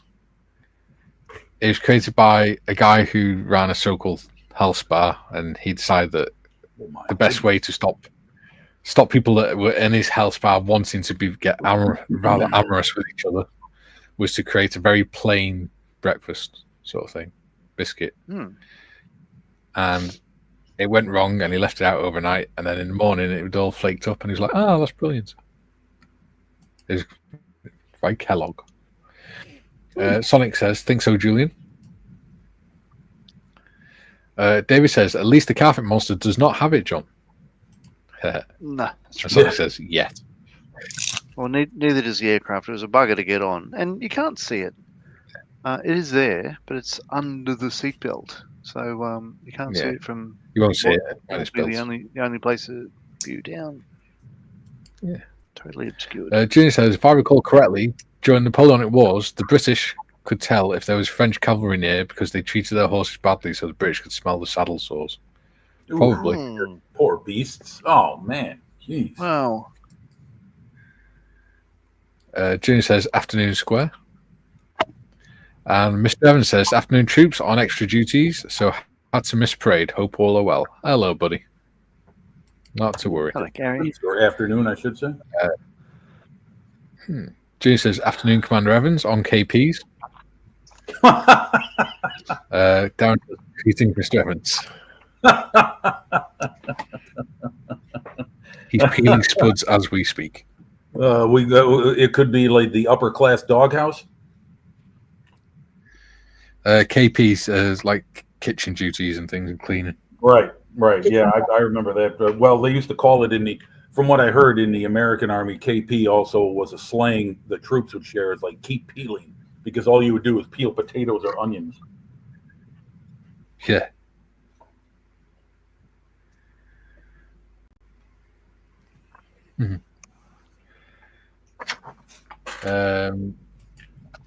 Sonic says penicillin was created by accident also. Yeah, moldy bread. That's right. Yeah. Gary said on Jankers, not allowed out until Monday Matters is up and running. It was already up and running. If you want to come on now, you're more than welcome, Gary. It's up to you. Sonic says, or discovered one of the two. Junior says, KP I thought was kitchen patrol. Yeah. Yeah, I mean, if Julian's asking that in regard to what I was saying, yeah, that's just from what I heard from guys who used to serve in the Army when I was growing up. A couple guys down the block were in Vietnam, and they explained about their days of KP. When we had mess functions, they'd ask for people to do like waiting on and KPs and stuff. I used to volunteer for the KPs because it meant I got paid 60 quid just to do the washing up. Yeah. You think about it, it's actually pretty simple work and not all that laborious. I mean, yeah, and it meant I didn't have to deal with drunken officers. British Army would have you do. Well, it meant I didn't have to deal with drunken officers and sergeants and things. I could only imagine. I'm a career civilian, so I really don't know much about military life, but it kind of rings true, I think, in every army. Yeah. And if I didn't have to do, if they didn't need KPs, I'd volunteer for doing security. So I'd do the security for them and the driving and things. The driving was always quite lucrative. You mean like being an officer's driver or something like that? Is that what you mean? Well, at the end of the functions, obviously, because they were all drinking, they couldn't drive home. So we had a unit car. So you drive them home, drive them all home. And everyone what would knew usually this? happen is, yeah, the idea was they could get there by taxi, and then we'd provide a lift home for them. Ah, okay. Wow. So what usually would happen is the driver would usually get loads of tips. I think I did it one night for one function, and in one night I think I got paid like £60 wages, but then my tips came to about £40 as well. Nice. Yeah. Did you have to help the officers out of the car, or were they able to get out on their own? No, their wives propped them up. Ah, okay. Oh, wow. It's a man's life in the British Army. Oh, well. Yeah. Did I tell you about the time I went to a dining in night and woke up in a civilian hospital? What? That does not surprise me. Yeah, well, I got too drunk. I had a terrible week, and I can go into why, but it'll take a while. But, yeah, I drank way too much. Fell over, hit my head on a concrete pad, or on a rock, actually, in a garden bed. Boy. So they called Bron. They pulled me into the car, and I was bleeding, and I kept on blacking out. So she drove me straight to hospital. So I woke up in mess dress, in like a place I didn't know where it was. Where am I? You're in John Hunter. She's swearing a bit. She was not happy, and I didn't believe her. So You idiots. she told me later on. I took a photo with my phone. And then I had a look at the photo and, holy shit, I'm in hospital. But when I was going to sleep, I was feeling cold. I didn't have a blanket. So apparently I grabbed my cummerbund and pulled it up as a blanket. It's just the thought of you in the cummerbund that's funny, let alone you trying to use it as a blanket. Yeah. Another reason why I didn't want to be an NCO. Well, no, it was a bad week because I had a really good couple of wins, but then a couple of things didn't go well. One of them was riding the scooter through the garage door. Yeah, that would be. Yeah. That would not rank as a win. I remember that week. Yeah. I remember when you did that. So do I. Yeah. It was funny.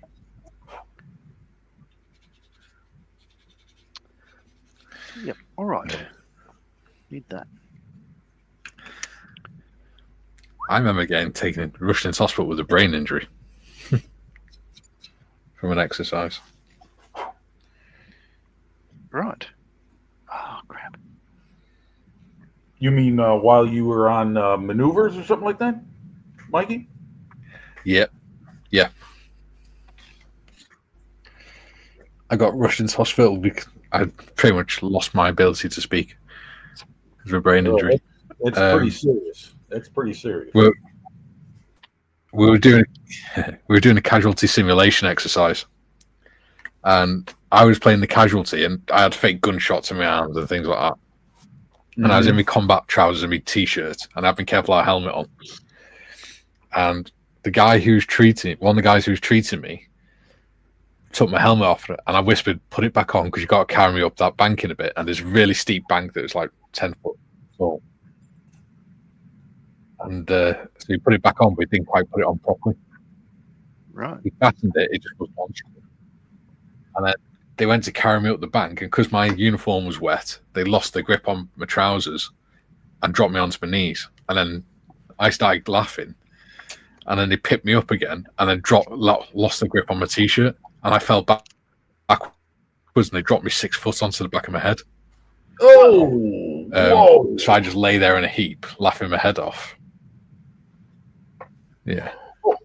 So I lay on the floor laughing my head off, not knowing why I was laughing.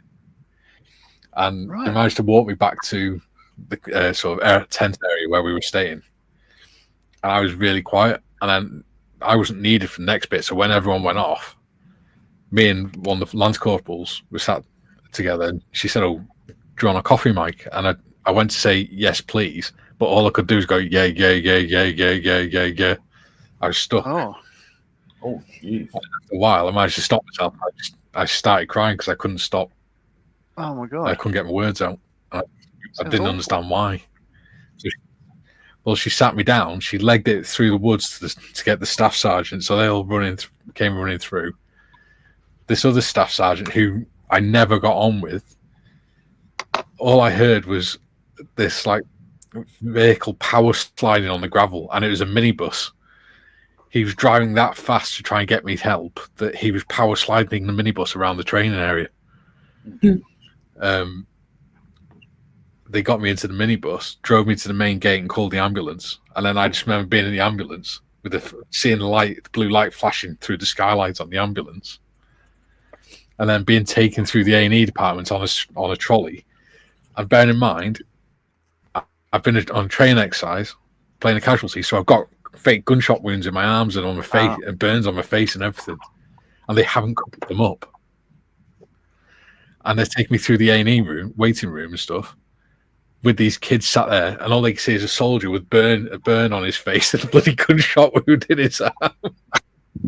And all I remember hearing is, "Oh, me, that soldier's hurt." And they were like turning their kids away because they were frightened. Wow. And then I remember seeing, because obviously they had my head in blocks to keep my head still.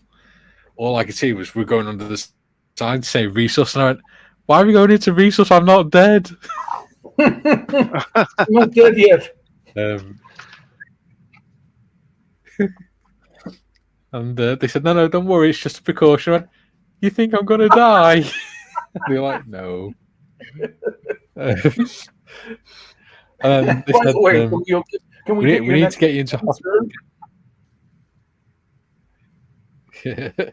Well, they said we need to get you into hospital gown, and I reached down and started unfastening my belt kit and everything. And they went, "No, you can't move because you can't move in your spine." Right. And they went, "Is it okay if we get these student nurses to it?" And I went, "Hell yeah!" And they were a bunch of guys, right?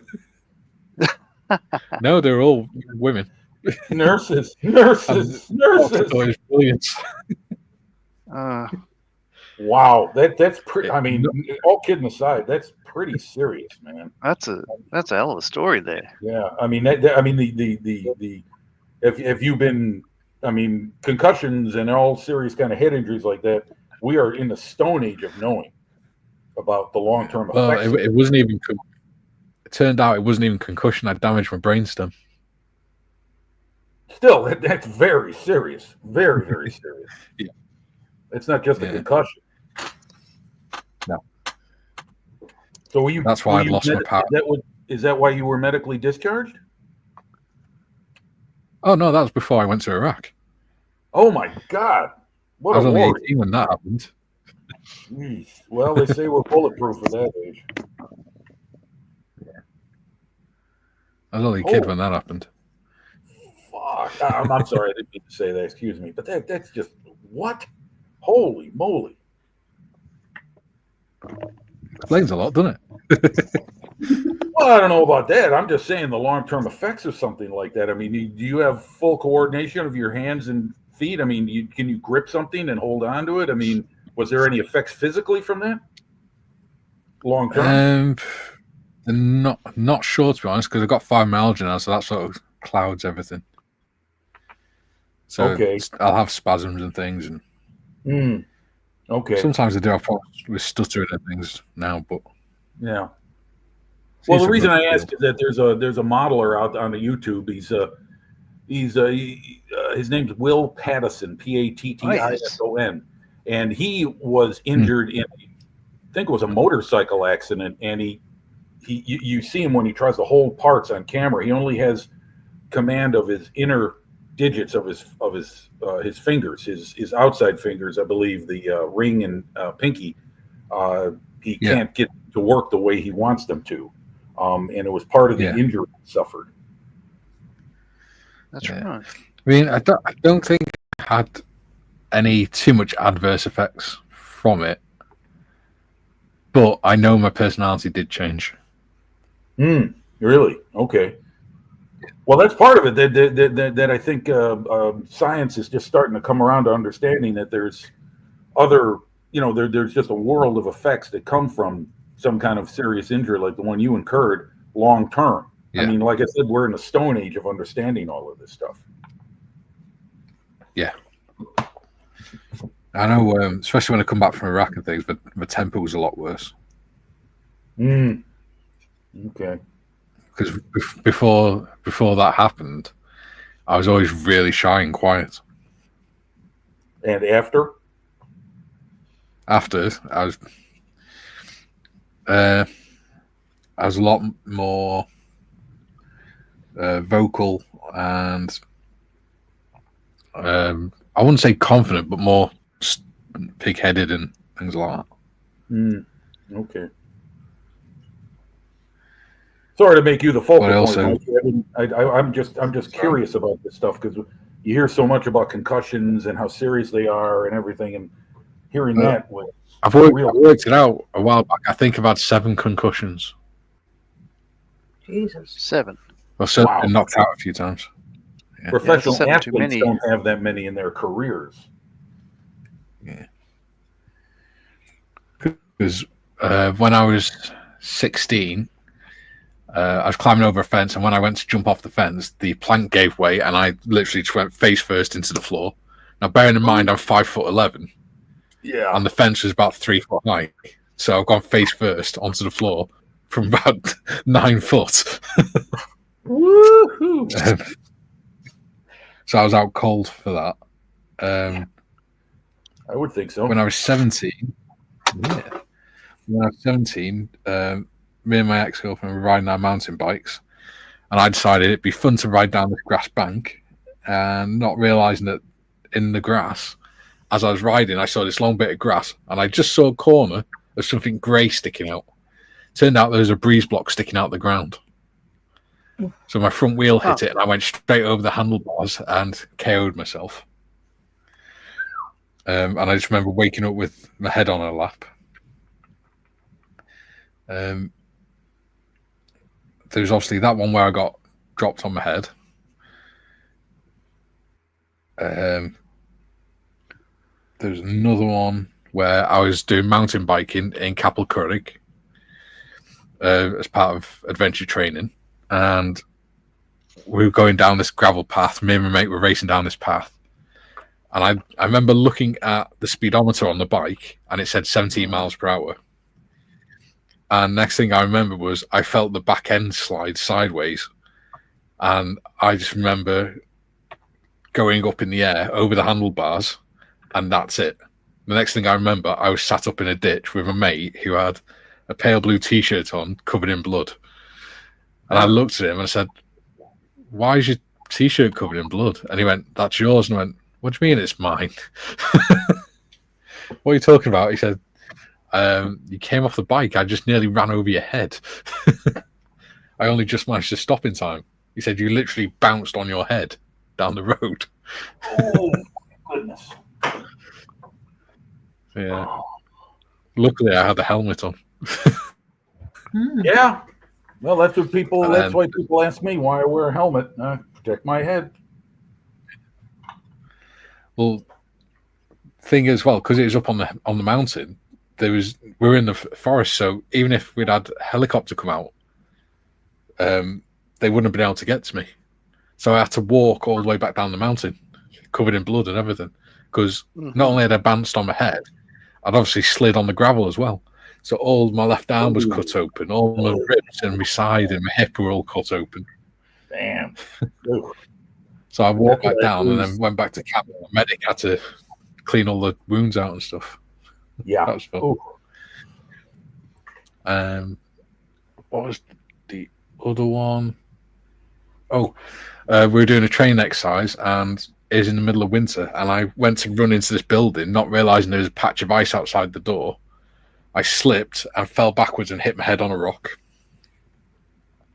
That knocked me sick a bit. And there's no one when I was in work after I left where I was loading beer barrels into the back of the van, and as I went to jump up into the van, the metal bar that the lock hooks into, I climbed up and smacked my head on that, the top of my head. Oh man, that knocked me sick as well. And I said to the boss, I need to go to the hospital. I think I've got a concussion. He went, no. He said, we haven't got time. You need to get these deliveries done. Good boss. I was like, yeah, thoughtful man. Yeah. Well, you can remember your concussions. Yeah. I guess that's a plus. It explains a lot, I think.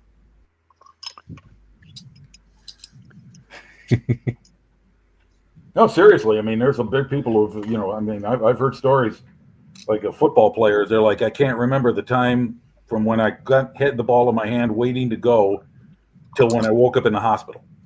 And they can't recall anything in between. Yeah. Yeah. Well, this thing, because when I came back from Iraq, a couple of weeks after I came home, I had a car crash.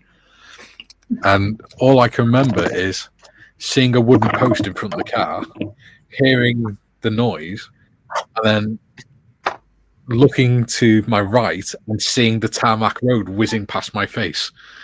Whoa. I'm thinking, this is odd. And then I don't remember anything between that and waking up with a brick with the car upright again, with a brick on my lap. And I picked up the brick and looked and went, where the hell's that come from? And then chucked it out the window. Woo-wee. But that was the weirdest thing ever. I don't remember anything between the impact and seeing, because normally I used to drive with my elbow on the window, so I had the window open normally.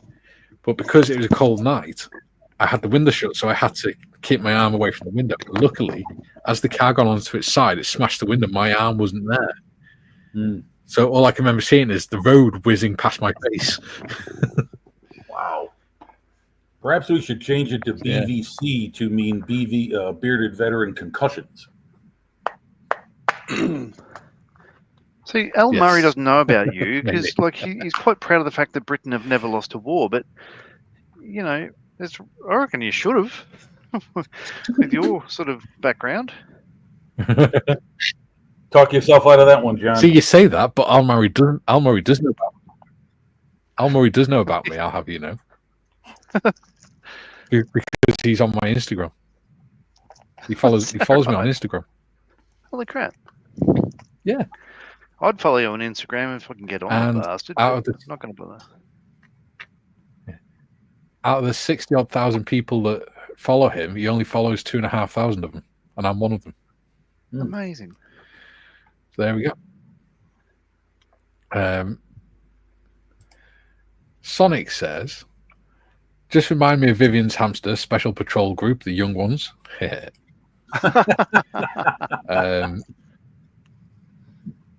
Junior says, penicillin, if I recall correctly, was discovered by a female lab tech, but Fleming took credit for it. Is that a genuine instance of the man taking credit, or did she not realize the significance and he did? Who knows? Who knows? We won't get into all that debate. Junior says, never watched the young ones. Sonic. How have you not watched the young ones? You're British. How have you not watched the young ones? I didn't watch it. Yeah, but you're only 30. Let me do a test. Hey, Mikey, do you like Bruce Springsteen? Yeah. Well, how do you not right. like Bruce Springsteen?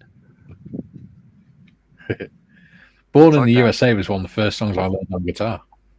Oh, yeah. Because it only has 2 chords. Yeah, it only has 2 chords as well. I rest my case. Sonic says, Bill Gates took all the credit from Microsoft when it was the guy who works with him that actually created it.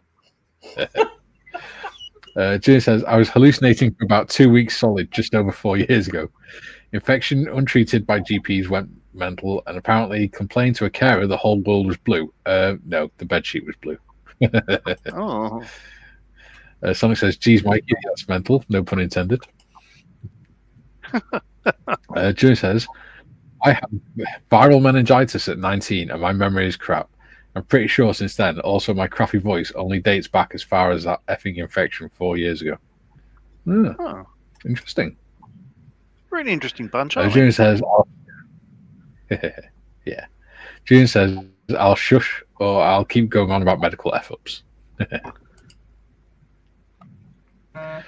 Sonic says, I've heard numerous cases of head injuries that as a result have given abilities they have never had previously, speaking foreign languages fluently, etc. Yeah, I've heard of that as well. Didn't happen to me, though.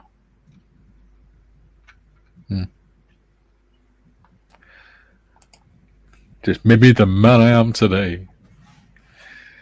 DP with baby cakes says, you need to write a book, Mikey. No. Hello, DP. How's things in Southern California? That's where she is. Ooh. Oh, DP. I thought you were saying deep heat with baby cakes. That sounds awful. John, where's your mind at? Well, It's all right. I used to say deep. I used to call her DP as in double penetration. oh dear. But it actually means diamond pin. I'll tell you what. Okay, that makes sense. The thoughts of two married men. Well, that doesn't sound gay at all. They're not married to each other. I didn't say that. Ew. Ooh. Other continents. DP says hi, everyone. By the way, hello, DP. Hello, DP. Sonic says, I've had someone smack me in the head full force with a wooden hockey stick. I was a bit dazed, but still stood. I just eyeballed the guy that did it, and he just froze with his face turned pure white. Wow. At least it wasn't intentional. Yeah. Did he ruin your mohawk? Is that why you were angry? Sonic says, continued, he dropped the stick, handy thing and thick head sometimes. Yeah. DP says, living the dream. Living the dream. Good. Glad to hear that. Yeah. I got told off for having a t-shirt with that on when I was in Iraq. What? Living the dream? Yeah. Because we had the tour t-shirts, and on the back of our t-shirt it says, we are the unwilling, doing the unnecessary, led by the unqualified, for the ungrateful, just living the dream. And I was walking around with it on, and a young second lieutenant had a go at me because apparently he found it offensive. And I said, with all due respect, I don't care. It's a t-shirt. I love it. I said, why do you find it? It's fantastic. I said, why do you find it offensive, sir? And he went, because it says that I'm unqualified. And I said, no, it says I'm led by the unqualified. I said, if you're saying that you're my leader and you're unqualified, that's on you, not me. You're the one that's saying you're unqualified, not me. You bloody troops have got an answer for everything, don't you? Bastards. Yep. He was the same guy that panicked when he tried to put me on a charge for racism and then my black friend who I'd been talking to came up to him and said, can I have your details, sir? And he said, why? He said, are you going to put me on a charge, sir? And he went, no, why? And he said, okay, sir, may I have your details, please? He said, certainly. What do you want them for? And he went, well, I want to report you and have you put on charge for racism. And he said, why? He said, because you're refusing to put me on a charge because I'm black. He said, no. He said, yes, you are. He said, you're refusing to report me for racism when I said I made a racist comment towards Mike.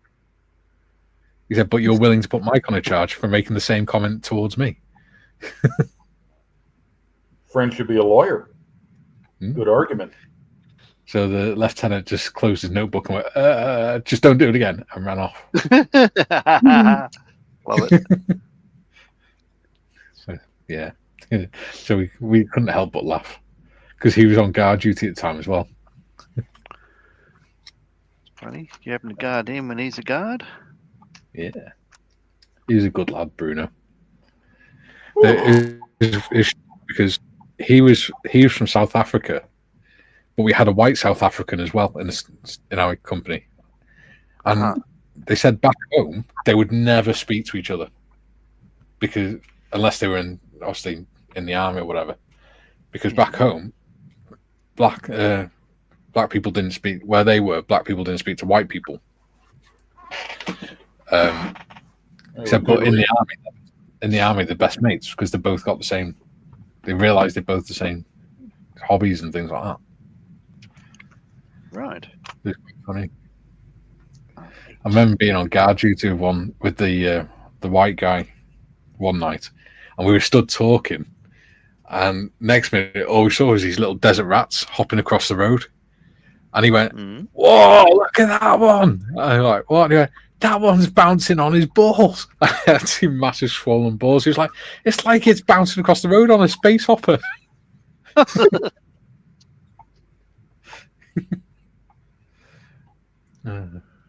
Oh boy. Anyway, George says there was an astronomer peed at his assistants, not doing a great job. Said his Scottish maid could do better, so she was hired as an assistant and became one of the best astronomers. Ah, cool.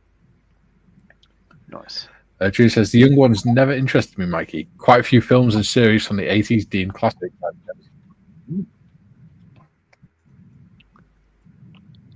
Drew says hi, Cake. Hi, Julie. Sonic says it was deliberate. It was when I was in my teens and before I had the confidence to have a mohawk, Mikey. I think it scared him because he probably tried to knock me out but failed miserably. Yeah, I had a friend that tried to do that. In the middle of a science class, literally 6 foot away from the teacher. I made a comment and he didn't like it, so he punched me as hard as he could inside the head. And I just remember feeling the impact and then just sitting there like, woo, the room's spinning. And the teacher didn't notice attention. Another one. Yeah, that's probably where all this started. You've been hit on your head more time than the Three Stooges. Yeah. Like I said, it explains a lot, doesn't it? Darren says, hi, DP. DP says, hi, Darren. Julian says, agreed, Mikey. Regarding led by the unqualified and the lieutenants, I was about to say that. Yeah. Or as the Americans would say, lieutenants. Because apparently all that officers sit on toilets. Yeah. Yeah. DP says, hi, Sonic and Tiff.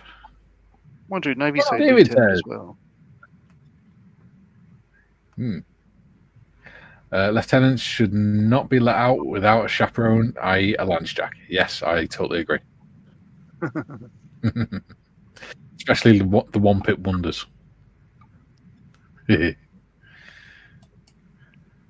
straight out of university, straight into Sandhurst, and then straight out of Sandhurst onto a tour, and they think they know better than the people that have been in for years. Yes, they soon learn. Because I get taught that the enlisted don't know anything and will try to pull the wool over your eyes, and it's complete crap. Yeah, they're fun to run rings round. And to be honest, that's something I've done for years ever since. It's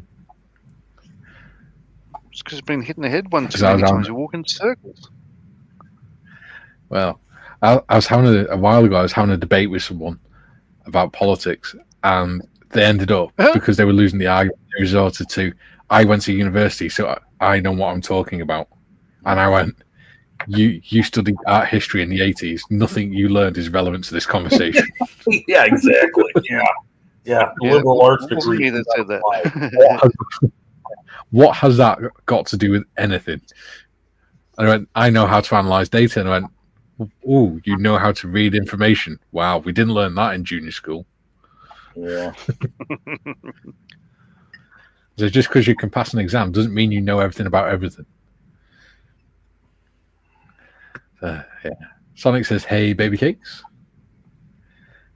DP says, "Question: If you had the chance to go back and enlist again, would you?" Absolutely. Absolutely. Hell yeah.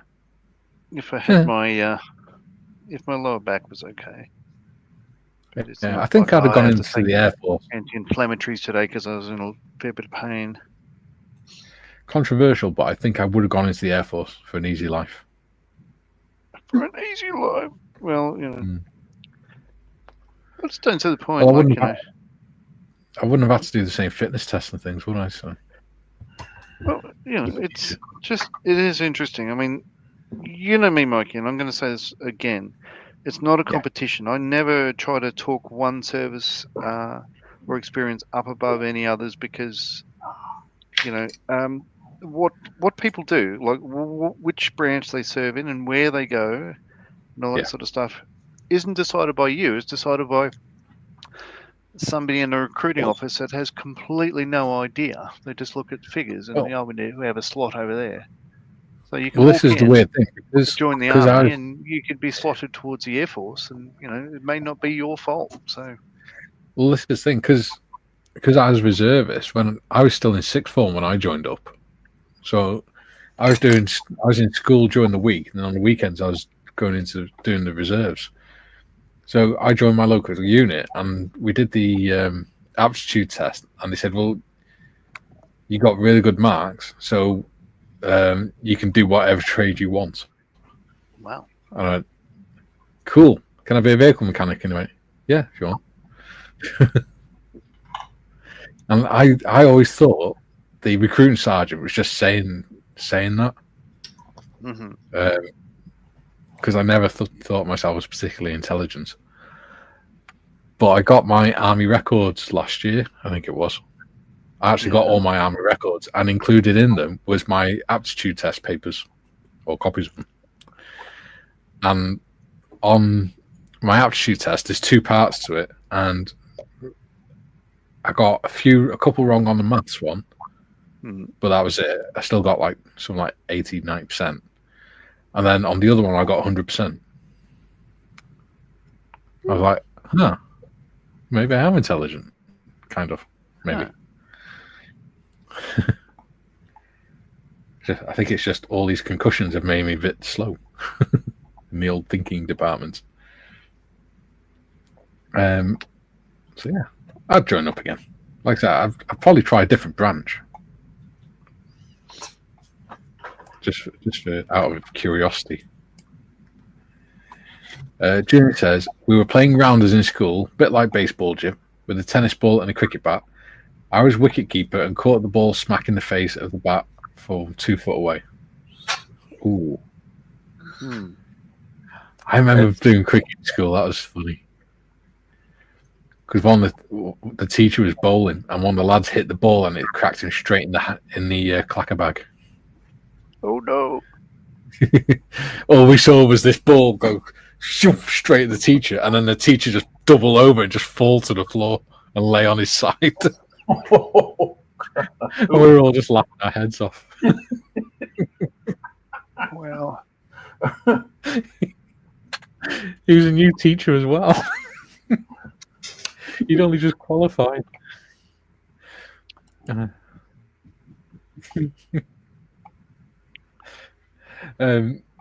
Sonic says, "Did you decide to become a football goalkeeper afterwards, Julian, or not fancy having the same happen with a bigger ball?"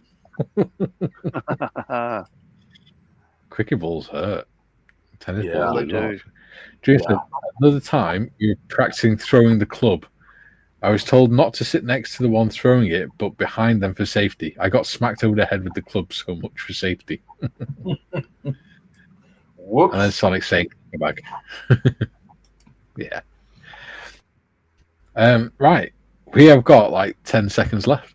So, Jim, what have you been up to? Well, I've been weathering and putting a series of weathering fluids on my the engine and radiator of the half track. And whilst we were talking and you were going through the chat, I was trying to figure out how I'm going to assemble this bloody thing, because It's all a series of shapes that have to fit together, and I'm hoping it goes right and it doesn't look like a blind, woodsman put it together. So anyway, that's about it. But I've enjoyed the conversation greatly, and thank you very much for inviting me in. It's all right, buddy. Thanks for joining us. John, what's Tiff been up to? Well played, sir. Well played. My little table. Oh, that's cute. Oh, nice. Very nice. Adorable. An Mm. easel with a painting on it. Easel come, easel go. That looks like Model Wooden Castle. I don't know. Started making a shelf. I had to wait for these bits to dry on there before I can put anything else on. And I've started on a seat. Oh, very nice. Nice. Have you found one of your new favourite areas of modelling? Yes. I love doing book books. Good. excellent. All I've done is I've painted the wood on Pepe's club. Yeah, painted the wooden straps. Cool. Hey, Jim. Wow. Does he look familiar? Yeah, he's a little bit better looking than me. He's good. I think the pork chop sideburns really add some character to him. Pepe just doesn't fit. I know you've got him named as is he Gordon? No, I'm sorry, Gordon was the other guy. Yeah. Right? That was good. There we are. That's Gordon. I'm sorry, but Pepe just doesn't fit the big man.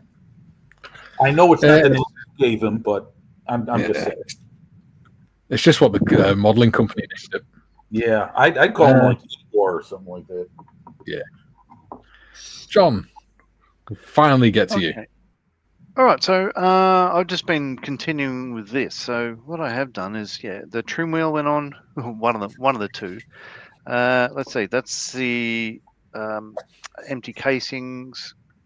Oh, it's a magazine for the machine gun. That's a mount for the machine gun. The grey bit there. So there's a machine gun in the fuselage. So just on top there, and it shoots out. Ugh. It'd be easier if I just go here. Sorry. There we go.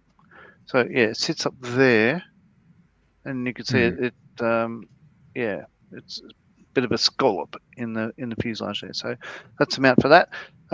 So literally all that's left on this, I'm thinking, apart from painting the magazines, there are two resin magazines. There's one above the instrument panel, so you can grab it quickly, and there's one down in between his feet. To replace the magazine there, or the one on the Foster mount on top of the wing. John, I have a question. How much of that are you actually going to see once the fuselage is assembled around the cockpit? Okay, let's do that. So, all right. So this has got. Let's see that's on that side. That's on that side. And this is it here. So that goes. Completed. Yay! You'll see that much. Yeah, that's actually a generous amount, much more than I thought. Yeah, but it's not as much as detail in the kit, is there? So, it does. Yeah, there you can see enough in there, but yeah, like I tell you what, it's an absolute joy to put together. Like at that scale, it is small, but just stunning kit. Everything fits so well. And of course, half of this is resin. As I said, I got 4 or 5 of the brass. It's a big sin kit and stuff like that. But I'll tell you what, that looks busy, doesn't it? Oh, very much so. Yeah, that's why I was. It's very different from the MiG-23. The interior that was very nice, but this is, I do love these kits. Yeah, fun. You have quite a bit of experience building these 48 scale biplanes, which is, I would guess that the build process is probably similar to a 32nd scale biplane, but for me, who's never built one, I would be starting from this kind of like what I'm doing with this half track, trying to piece it together in my mind. It's like a jigsaw puzzle of many parts that I'm not familiar with assembling. So it's understanding the sequence, I think, is what I'm trying to so the main thing that I find different about biplanes is you need to paint them as you go and paint them up so everything's pretty much ready to go. So it's all green and that, because once you get the top wing on, you can't get in there and do that sort of stuff. So it's almost like paint everything first, then stick it together. But it's that's I quite love different from what I'm used to with even with 48 scale aircraft, World War II aircraft. It's usually build, then paint once you're done filling with sanding, restoring detail, blah blah blah. And with armor, definitely build then paint. But paint while you're building is something I would have to. The experience would be the only teacher. You just it's like building a normal model. You think, can I get to this once it's on? Yeah. So and will I be able to I'm see going to it? put on the last two bits I'm going to put on is from the rudder pedals, just the cables that go back under the seat, and then one that goes under the control column goes athwart chips to the wings for the ailerons. But you may not see them, but I'll put them on anyway, and that'll complete it. Yeah, it's fun. Jimmy says Sonic at work once they were asking for volunteers of the soccer team. I volunteered to be a goalpost and said I could move for bribes. Nice. Joe says, see you all tomorrow, kids. Time to head to the wife's doctor's appointments. See you later, Thanks, Joe. All goes well, Joe. Hey. Julian says, great stream as always, ladies and gents. Thank you, Julian. Sonic, Julian, footballs sting when you save them as a keeper with no gloves. Did you ever play Red Ass, John? In public, I'd say no. It's a football game we used to play. Oh. Okay. Did you literally expose your derriere to getting goal shots on your backside? Kind of. You'd have one person in goal, and you'd all take penalties. If the goalkeeper saved your shot, you had to then stand at the goalpost, facing the goalpost, hold the goal, and lean forwards, and everyone got to take a shot at your ass. And if they managed to hit you, they won.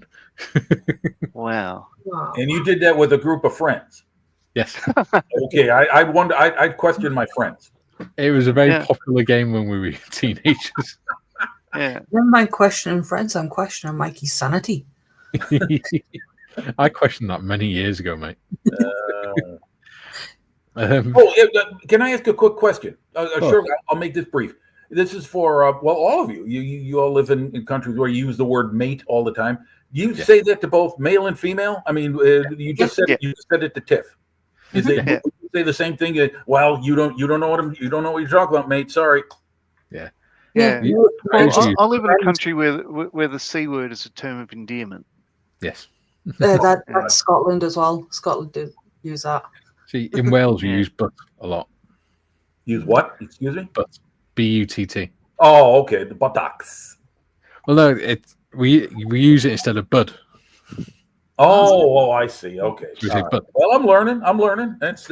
I love to do these things. I like to ask questions about, culture. But if there's a problem with, say, women playing in men's sport and all that sort of stuff, how people are carrying on about that stuff, how does that explain soccer? Are you asking me? No, I'm asking Mikey. Oh, okay. I didn't know with all the diving they do, like, I've hurt my hammy and stuff, and let's lie down for 10 minutes. Oh, yellow card, red card. What? Oh, you mean get on with it? Pick up the ball, kick it towards a goal. Oh, okay. I think this is a discussion for off camera. Yeah. I think you're right, Mikey. Yeah. DP says, "Good to see you all. Good to see you too, baby cakes. We haven't seen it for ages." Right. That's right. That's right, Mikey. Haven't seen you around in a while, so thank you. David says, another great stream. Loved all the chats. Thank you. By the way, how are people finding the new 12 o'clock UK time slot? I'll go first. I'll say that I prefer the 5 a.m. opposed to 6 a.m. for me, but it's, you can get used to anything. So it gives me an extra hour to walk a little farther and do a little bit more Mr. Motivator stretching, Mikey. Yeah. Get myself ready for the program. I'm And finding it 1, at 2, 9 p.m. 3. Hmm. Yeah, I'm quite enjoying it because it's I'm getting up at a more natural time for me. Huh. I'm And going I've to got bed plenty at a of more time. natural time. My sleep patterns have improved since daylight savings kicked in. Well, ended. Yeah, ended. Right. Yeah, you've fall back. So Hmm. Julian says, "Why do you think I said I'd move for bribes, Sonic? Because you're short of cash." Yeah. Sonic says, "These streams never fail to cheer me up. Cheers, guys. No problems." Yeah. But Cheers, Sonic. It's always fun having you around too. Julian says, "Mikey's painted Pepe's wood. Look, I know it's late, but I had to drag the tone down some." Yeah. Julian says, "Great to have you here, Sonic." Sonic says, "Poor Pepe." And cheers, Jimbo. Hobby Time says, "Hi, guys." Hi, Hobby Time. hey, hobby time. Jim says, "Hey, Hobby Time." Sonic, John, have you thought of leaving one side off to display the gorgeous interior? Nah. You could do the I'd paint cut in half. Nah, I don't want to do that. Hobby Time says, "Hi, Jim." Darren says, "Hey, Gordon." Junior says, "Hi, Hobby Time." Hobby Time says, "Hi, Darren." Hobby Time says, "Hi, Julian." Sonic says, "Pull the shorts up either side to expose the cheeks for extra sting, Mikey." I'm familiar with that. See, even Sonic knows that game. And Sonic's Unreal. Sonic's like 10 Yeah. years older Sounds than like me. something Melchett and Lieutenant George would talk about. Oh, remember the old days at Oxford, mate, when we used to What burn each other's what used to really hurt was if the ball was football was an old one, so it had tattered leather on it. If you were in your shorts and it hit you in the bare legs, hit you on the back of your bare legs in the summer. Yeah. June says, "We don't question Mikey's sanity, Tiff. How do you question that which doesn't exist?" I agree. Hmm. That's the comment of the show, Julian. Bravo, mate. Bravo. Well done. Hobby Time says, "Great." Ooh. Darren says, "Thanks, everyone. Great to be here again. Great to have you back." Aussie Ian says, "The 9 p.m. Australian start time is much better." There It we is go. for us, yeah. That's what it's all about. Thanks, Ian. David says, "For me, don't notice the difference." Ah. Well, David only started watching the other day. DP says, "I sometimes drop in and listen when I'm trying to fall asleep. Are our dulcet tones that boring?" Well, I'd watch this if I was trying to get to sleep as well. So yeah, that makes sense. Really? Huh. No. Well, 6 a.m. 6 a.m. in here is 4 a.m. for DP because she's in California. Oh, wow. Yeah. Just the That other is side. I could virtually see your house from here. Like, Yeah. the Pacific's not far from me. It's the one with fires around it. Normally. Too soon. Yeah, it's only Too like soon. what 10,000 miles to the northeast. Yeah. quite Sonic late. says, "People question my sanity quite often. I'm sure I'll let them know if I ever find it." Hmm. Judy says, to be honest, for me, either time gets tripped up by a carer and my lunchtime, but that's just me." Uh-huh. David says, "True, as you changed just after my first visit." Yeah. Oh yeah. There we go. 15 minutes over, but never mind. Oh, Sonic's got another one. Football game. If it's not the butt cheek, it's funny with a big gut also. Yeah. That might hurt even more. Oh, man. Oh. Oh, I'm just thinking about Wow. mine right now. Oh, Lord. The thing is, right, you can guarantee at some point you'll have your mates, like 10, 15 mates playing this. And you can guarantee at some point they'll go rapid fire and everyone will just go boom, boom, boom as fast as they can.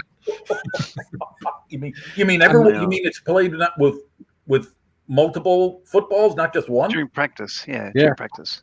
Oh, wow. Okay, Yeah. that is rapid fire. So yeah, it's just Awesome. funny. Yeah. Tomorrow is the start of the new build, which we haven't told you about. The surprise will be revealed. I'm looking forward to it. Yes. Don't forget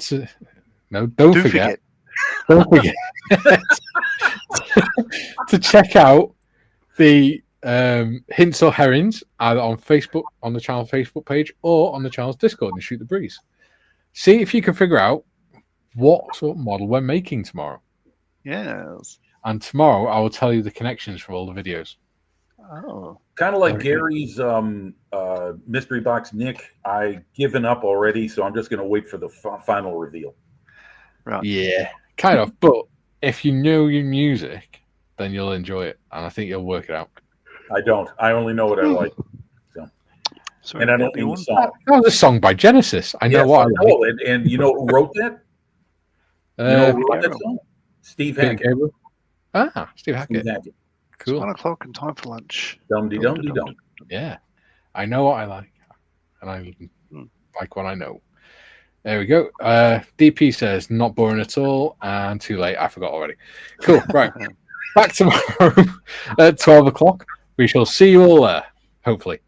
Maybe. Take care, everyone. Thank you. Bye, everyone. Thank you very much. Bye. Bye-bye.